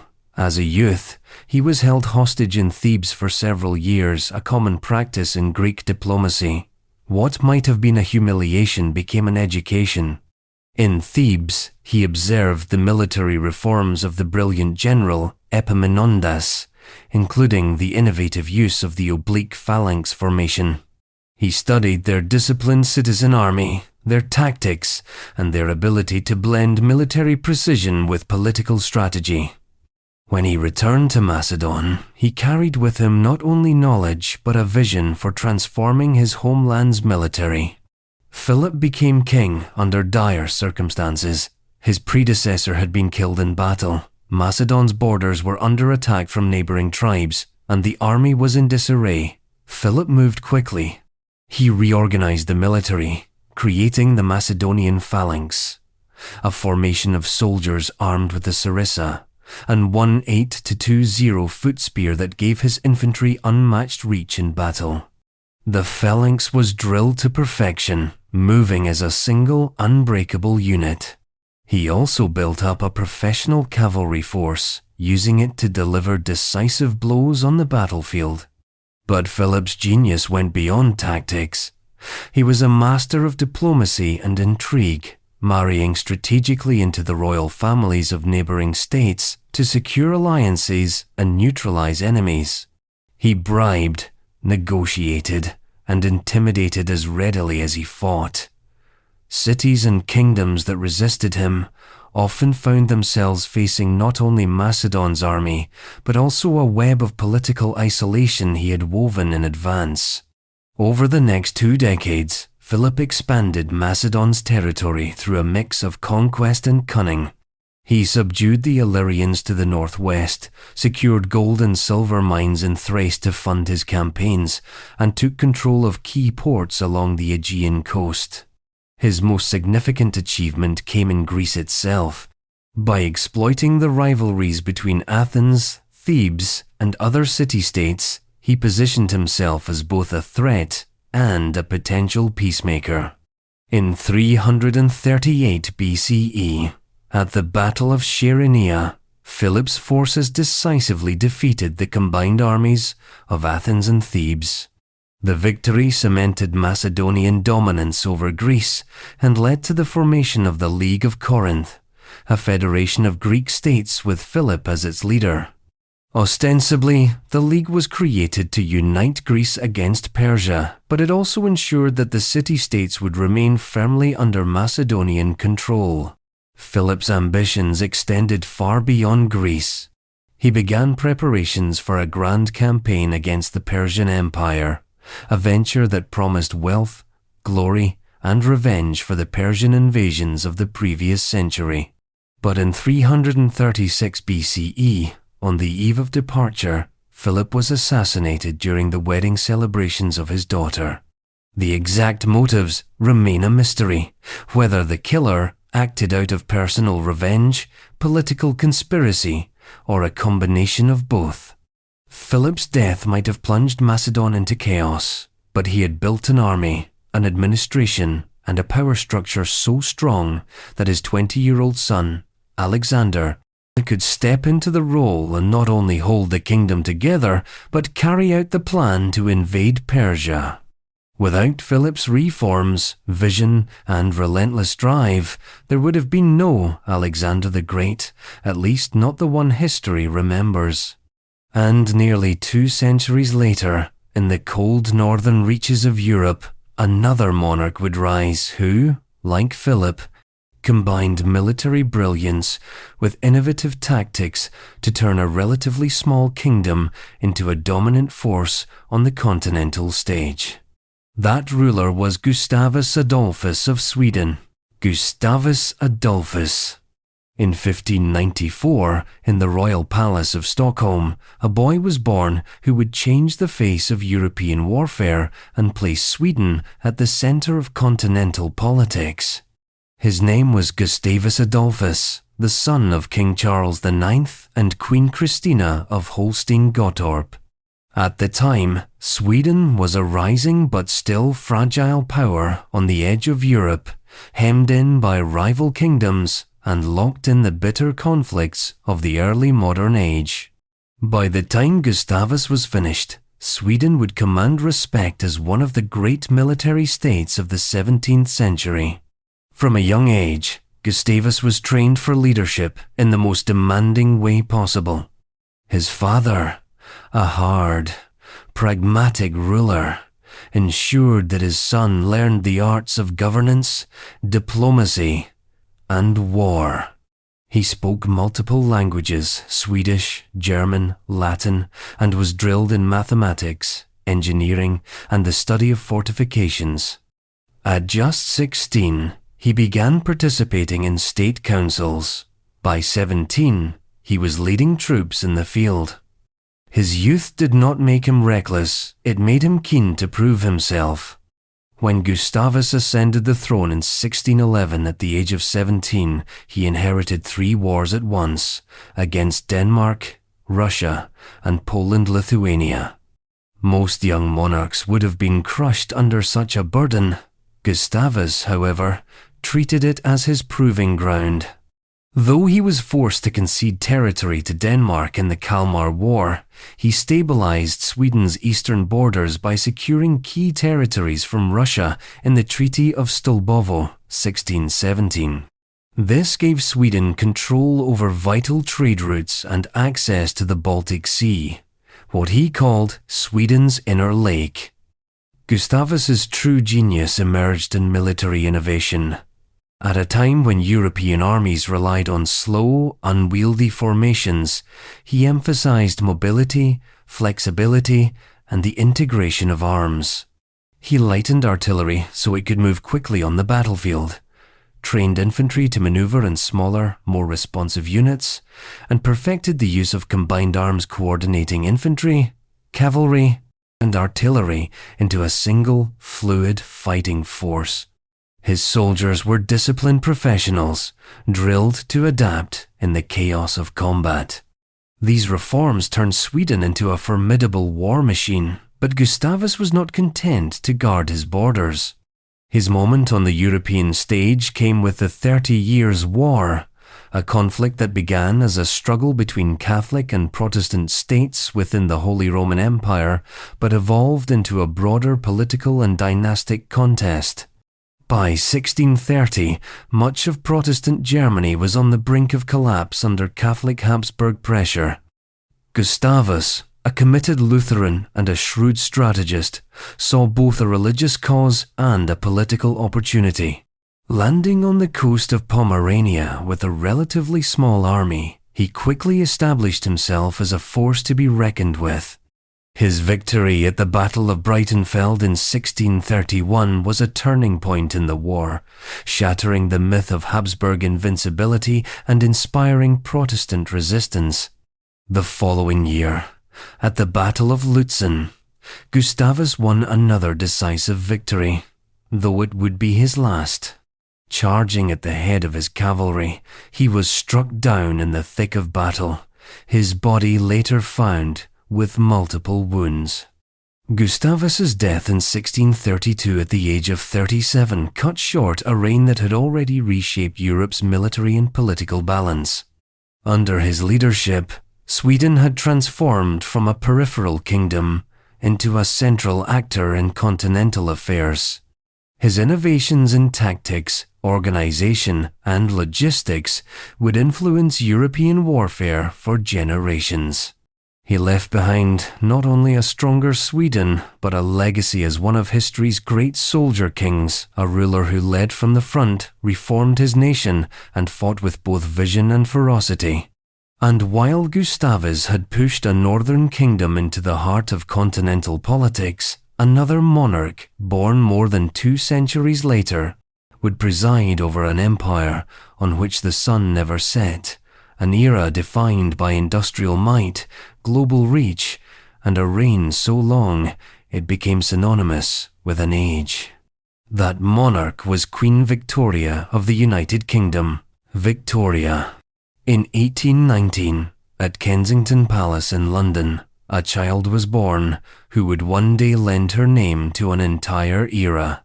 She was christened Alexandrina Victoria, a name that hardly suggested the monumental role she would play in British history. At the time, she was 5th in line to the throne, a position that seemed far removed from the burdens of monarchy.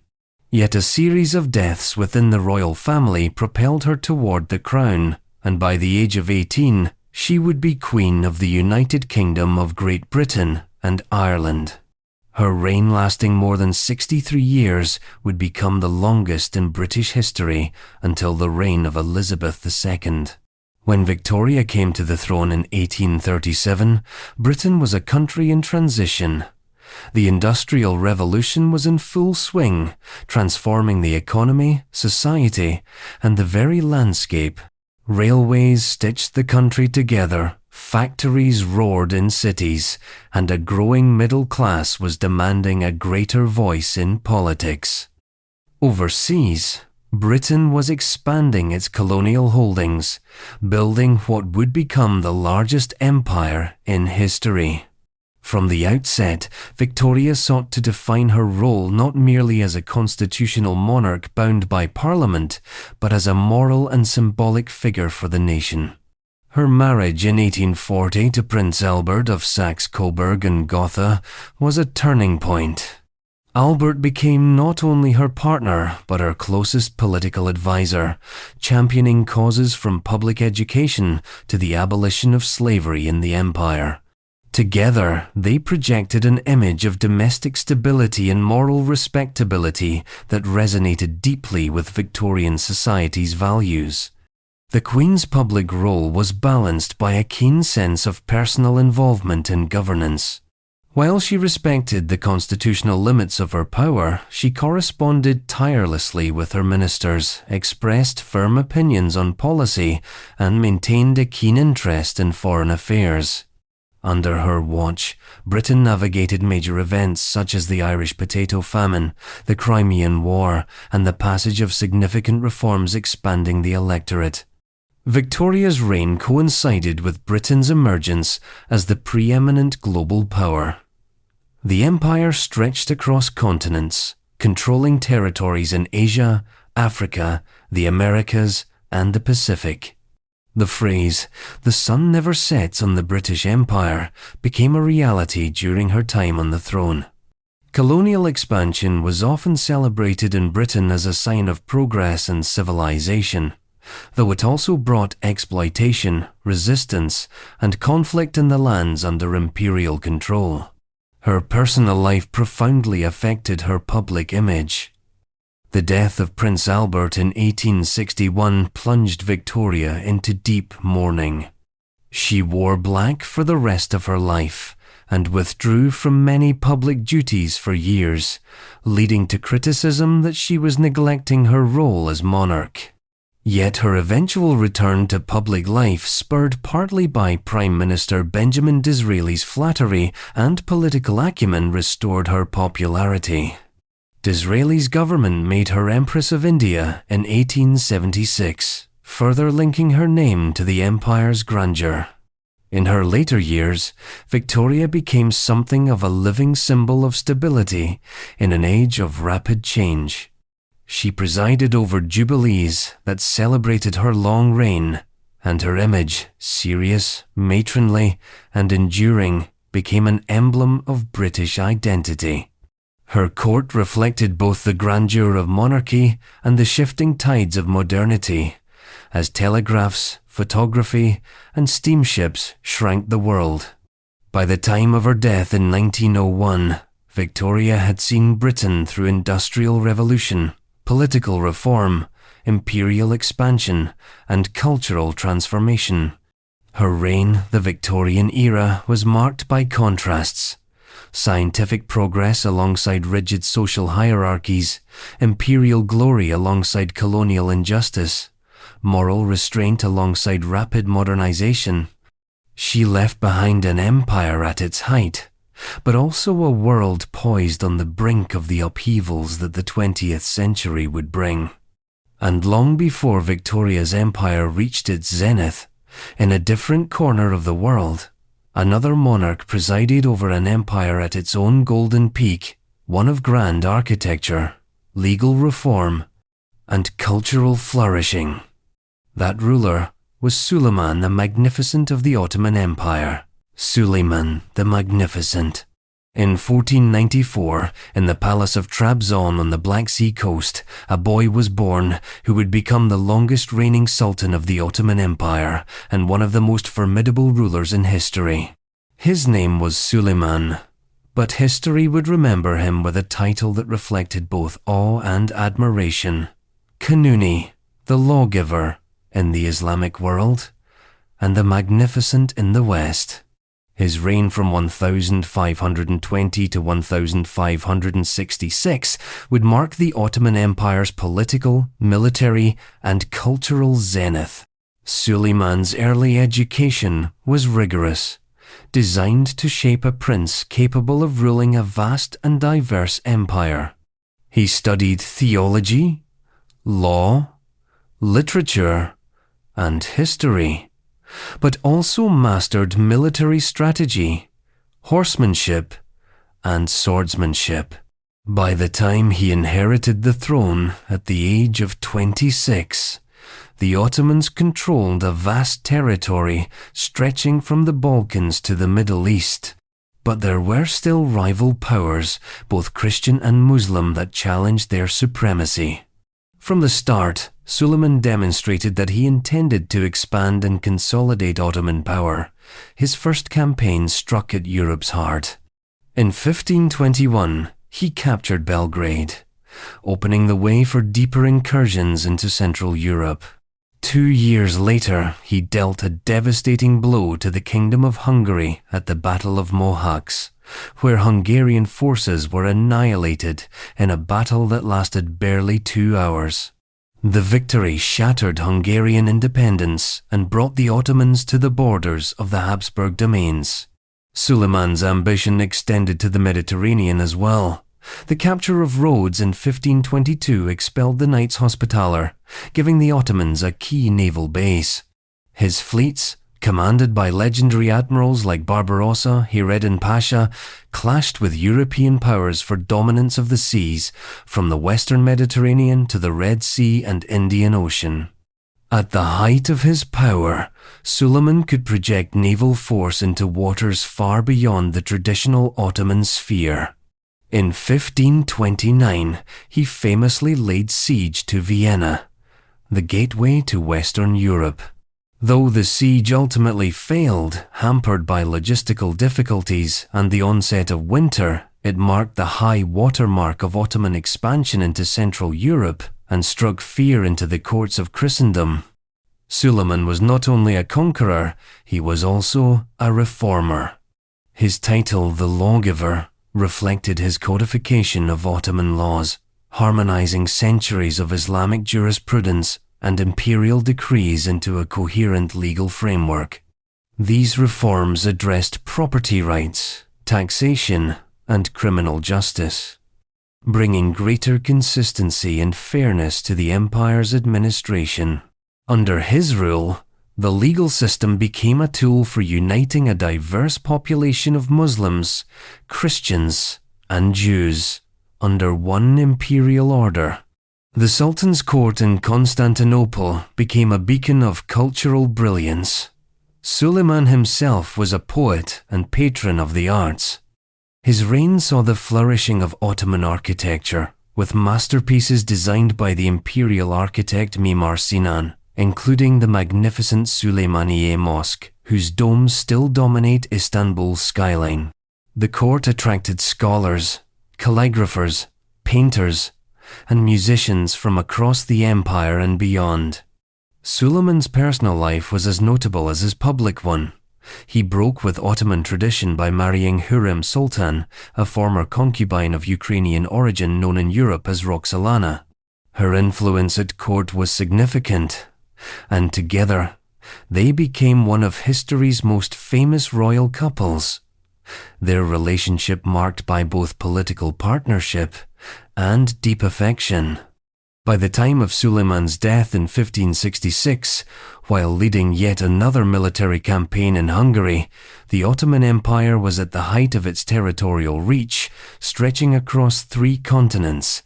He left behind a state that was not only a military superpower, but also a center of law, culture, and economic prosperity.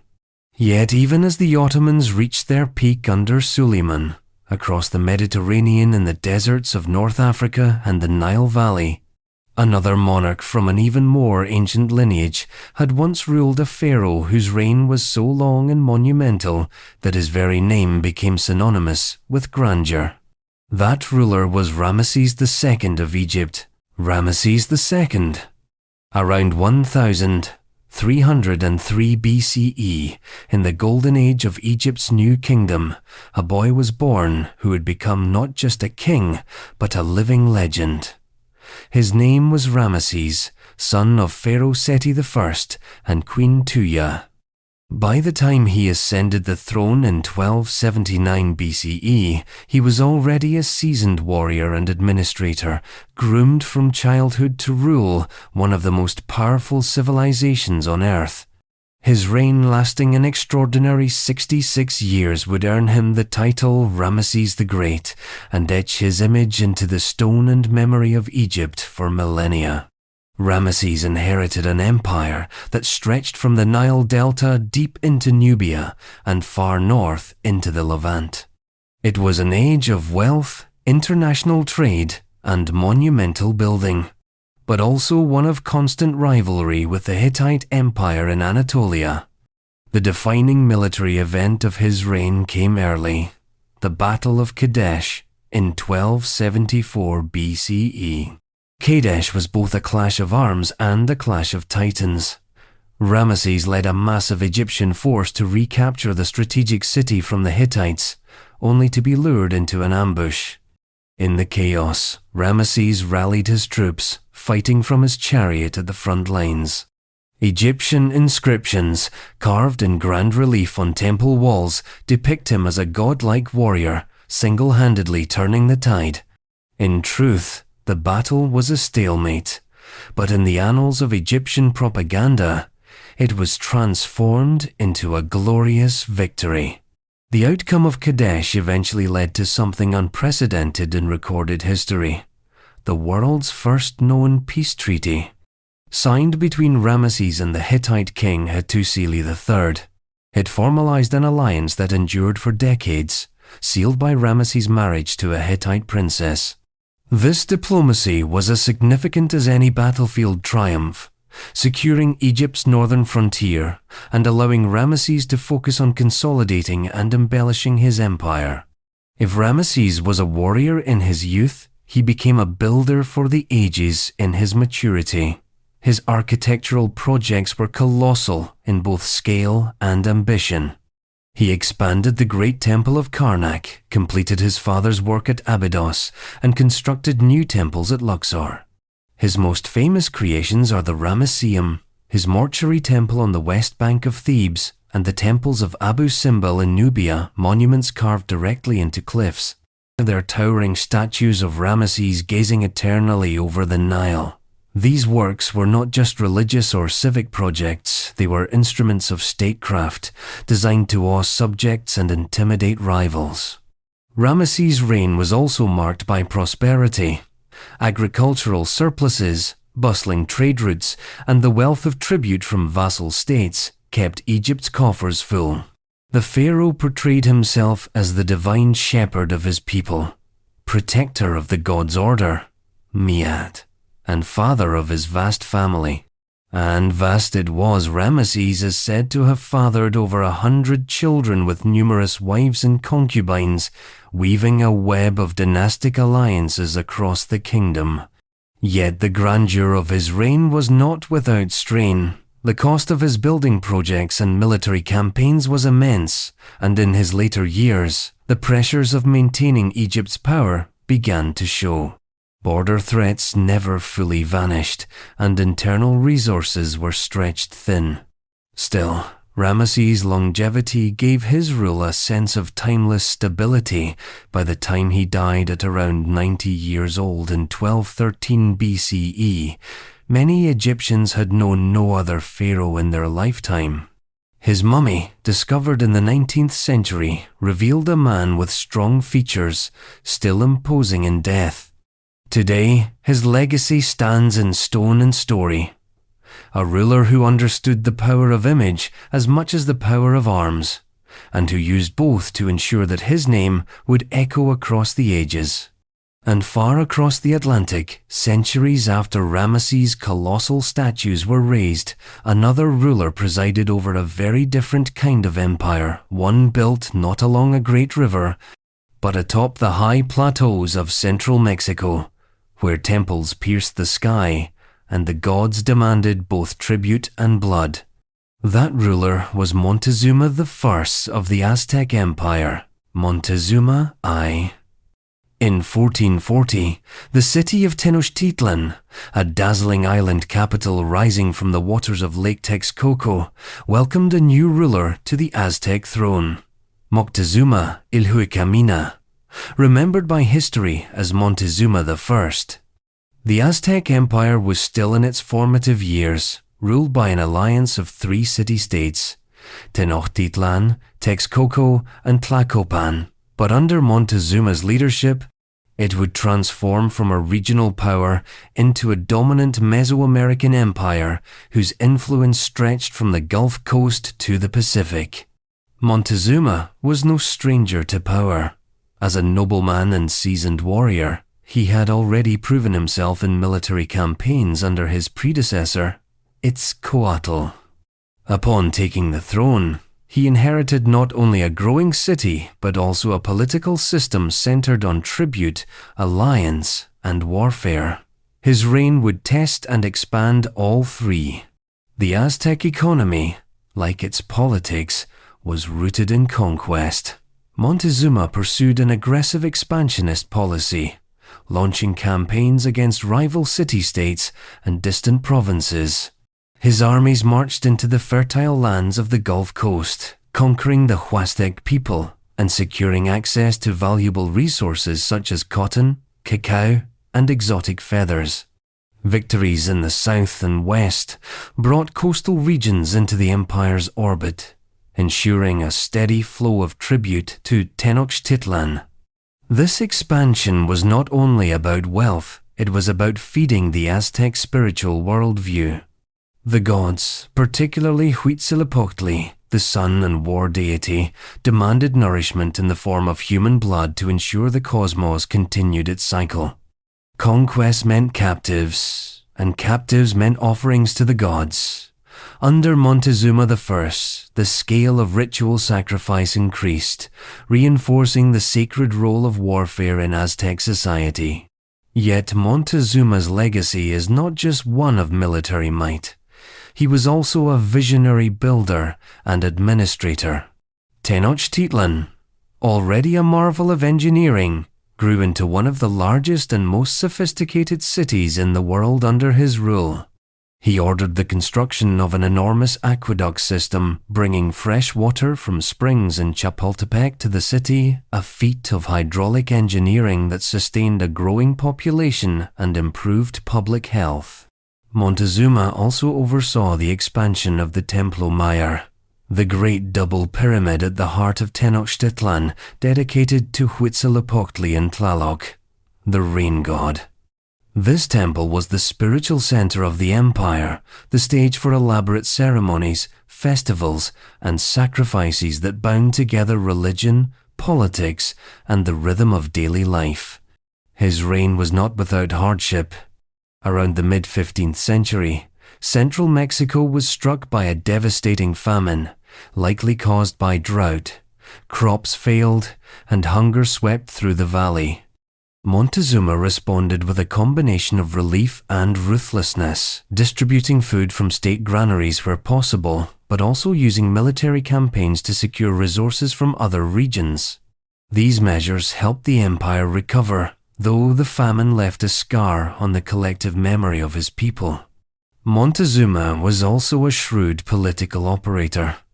He reinforced the Triple Alliance, ensuring Tenochtitlan's dominance over its partners. While Texcoco and Tlacopan retained their share of tribute, Montezuma's leadership tilted the balance of power ever more toward the Mexica of Tenochtitlan, who became the true hegemonic force in central Mexico. By the end of his reign in 1469, the Aztec Empire had grown immensely in both territory and prestige. Tenochtitlan's markets bustled with goods from across Mesoamerica, gold from Oaxaca, turquoise from the north, cacao from Chiapas, and jaguar pelts from the tropical lowlands. Its streets and canals teemed with people nobles in feathered cloaks, merchants from distant lands, priests in ceremonial garb, and commoners going about their daily routines in one of the most vibrant urban centers on earth. Montezuma I left behind an empire more centralized, wealthy, and formidable than he had found it.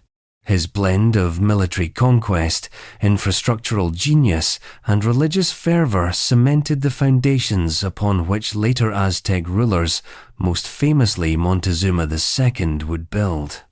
And far across the Atlantic, decades after Montezuma's reign ended, another ruler would emerge whose fame came not from war alone, but from a fortune so immense that it became the stuff of legend wealth that would turn distant cities into centers of learning and splendor. That ruler was Mansa Musa of the Mali Empire. Mansa Musa. In 1312, in the vast savannas and river valleys of West Africa, a man named Musa Keita ascended the throne of the Mali Empire. He would go down in history not just as a great ruler, but as perhaps the wealthiest individual to ever live. His reign combined immense economic power with cultural patronage, religious devotion, and political skill, transforming Mali into one of the most influential states of the medieval world. Mansa Musa inherited an empire already strong, stretching across much of modern-day Mali, Senegal, Gambia, Guinea, Niger, and Mauritania. Mali's wealth came primarily from its control of trans-Saharan trade routes, arteries that carried gold, salt, ivory, and slaves north to the Mediterranean and beyond. Under Musa's leadership, these trade networks expanded and flourished, making his court one of the richest on earth. Yet, it was one journey, a pilgrimage to Mecca in 1324 that catapulted Mansa Musa from regional monarch to global legend. As a devout Muslim, the pilgrimage was a sacred duty, but Musa turned it into an unprecedented display of imperial grandeur. He reportedly traveled with a caravan of thousands, soldiers, officials, servants, and heralds, along with camels and horses laden with gold. In every city along the way through the Sahara, across Egypt, and into Arabia, he distributed gold generously, financing mosques, giving alms to the poor, and showering local dignitaries with gifts. The scale of his generosity was so massive that in Cairo, his spending is said to have devalued gold for years, disrupting economies across the Mediterranean. This unintended economic shock only magnified the stories of his wealth, spreading his name as far as Europe. Soon, Mansa Musa appeared on the Catalan Atlas of 1375. A golden-robed king holding a golden orb, an emblem of West Africa's power and prosperity. But Musa's reign was not just about opulence. On returning from Mecca, he poured resources into developing his empire's cultural and religious life. He transformed Timbuktu into a center of Islamic scholarship, inviting scholars, poets, and architects from across the Muslim world. The city's mosques, libraries, and madrasas flourished under his patronage, most famously the Sankore University, which would become one of the great centers of learning in Africa. Musa commissioned monumental architecture, blending West African building traditions with Islamic styles. One of the most enduring examples is the Djingueber Mosque in Timbuktu, designed by the Andalusian architect Abu Ishaq al-Sahili. Constructed from mud brick and wood, it remains a masterpiece of Sahelian architecture and a symbol of Mali's golden age. Politically, Mansa Musa consolidated and extended Mali's authority. He strengthened the administrative structure of the empire, appointing trusted governors to oversee distant provinces. His control over trade routes was enforced by both military presence and diplomatic relationships with neighboring states. The flow of gold and salt through Mali's markets ensured the empire's position as a vital link between sub-Saharan Africa and the broader Islamic world. Mansa Musa's commitment to Islam also had a lasting impact. He promoted Islamic law and learning, but he did so without erasing the region's older traditions, creating a synthesis of faith and local culture that endured long after his reign. His example inspired subsequent West African rulers to maintain the balance between religious orthodoxy and cultural heritage. By the time of his death around 1337, Mansa Musa had left Mali stronger, richer, and more renowned than at any point in its history. His wealth had dazzled the world, but his true legacy lay in the institutions he built: cities of learning, centers of trade, and a vision of leadership that combined faith, prosperity, and cultural pride. And centuries later, in the heart of Europe, another ruler would inherit a sprawling realm and work tirelessly to strengthen it, not with caravans of gold, but through reforms in education, administration, and military organization, all while holding her own in a male-dominated political world. That ruler was Maria Theresa of the Habsburg monarchy. Maria Theresa. In 1717, in the Baroque grandeur of Vienna's Hofburg Palace, Maria Theresa Walburga Amalia Christina was born into the storied Habsburg dynasty. As the daughter of Emperor Charles VI, she was not originally expected to inherit the sprawling Habsburg monarchy. But Charles, lacking a male heir, issued the pragmatic sanction of 1713, a decree allowing his daughter to succeed him. It was a bold move in a Europe where many still doubted a woman's ability to rule, and as events would prove, securing her right to the throne on paper was one thing, defending it in reality was another. When Charles VI died in 1740, Maria Theresa, only 23, suddenly found herself sovereign of a vast and complex realm: Austria, Hungary, Bohemia, and numerous other territories stitched together by dynastic ties rather than centralized governance. Almost immediately, the wolves closed in. Frederick II of Prussia, soon to be known as Frederick the Great, invaded the wealthy province of Silesia, sparking the War of the Austrian Succession. The early years of her reign were a baptism by fire. Surrounded by hostile powers France, Bavaria, Saxony, and Spain. Among them, Maria Theresa fought to hold her inheritance together.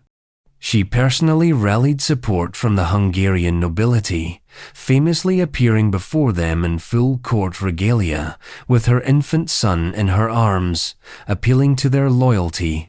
The Hungarians, moved by her courage, pledged their swords and their lives. Even so, the war cost her Silesia, a loss that would haunt her and shape her future policy. Yet Maria Theresa refused to be defined by defeat. She set about strengthening her empire from within, instituting reforms that would give the Habsburg monarchy the stability and efficiency it had long lacked. Her administrative overhauls centralized authority in Vienna, reducing the autonomy of distant provinces. She reformed taxation, ensuring the nobility paid their share, and streamlined the legal system to make justice more uniform across her diverse realms. Education became one of her passions. She established compulsory primary schooling for boys and girls alike, a revolutionary policy for the mid-18th century, and expanded institutions of higher learning. She promoted public health measures, including smallpox inoculation, and sought to modernize agriculture to boost productivity. These reforms were not driven by Enlightenment philosophy alone, but by a practical desire to strengthen the state's economy and manpower. Maria Theresa's reign was also marked by her rivalry with Prussia. Determined to recover Silesia, she engineered a diplomatic realignment known as the Diplomatic Revolution of 1756, forging an alliance with France and Russia against her former ally, Britain. This set the stage for the 7 Years' War, a global conflict that raged from Europe to the Americas to Asia. Despite valiant efforts, she failed to reclaim Silesia from Frederick the Great, but she emerged with her empire intact and her authority unshaken. As a ruler, Maria Theresa combined political shrewdness with deep personal conviction. A devout Catholic, she resisted the more radical secularism of some Enlightenment thinkers, maintaining a firm alliance between throne and altar. Yet she was no puppet of the church. She curbed clerical privileges where they conflicted with state interests and asserted her authority over religious appointments. Her personal life was equally remarkable. She was the only woman to rule the Habsburg lands in her own right, and the only Habsburg sovereign to marry for love. Her husband, Francis Stephen of Lorraine, became Holy Roman Emperor, but Maria Theresa remained the true power behind the throne. Together they had 16 children, many of whom were married into Europe's most powerful dynasties, earning her the nickname the Mother-in-law of Europe. Among them was Marie Antoinette, future Queen of France. By the time of her death in 1780, Maria Theresa had ruled for 40 years, transforming the Habsburg monarchy into a more centralized, modern state, capable of surviving the turbulent centuries ahead. She had weathered invasions, wars, and political upheaval. And she had done so while defying the prejudices of her time against female rulers. With Maria Theresa's passing, our journey through the 27 greatest royals in history comes full circle, from empire builders like Cyrus and Alexander to reformers like Akbar and Catherine, from warrior kings like Gustavus Adolphus to cultural patrons like Qianlong. Yet the thread that binds them all is the same: an unyielding will to shape the world in their image, whether through conquest, diplomacy, law, or vision. Their legacies remind us that history's most enduring crowns are not made of gold alone, but of the choices bold, flawed, and unforgettable that define an age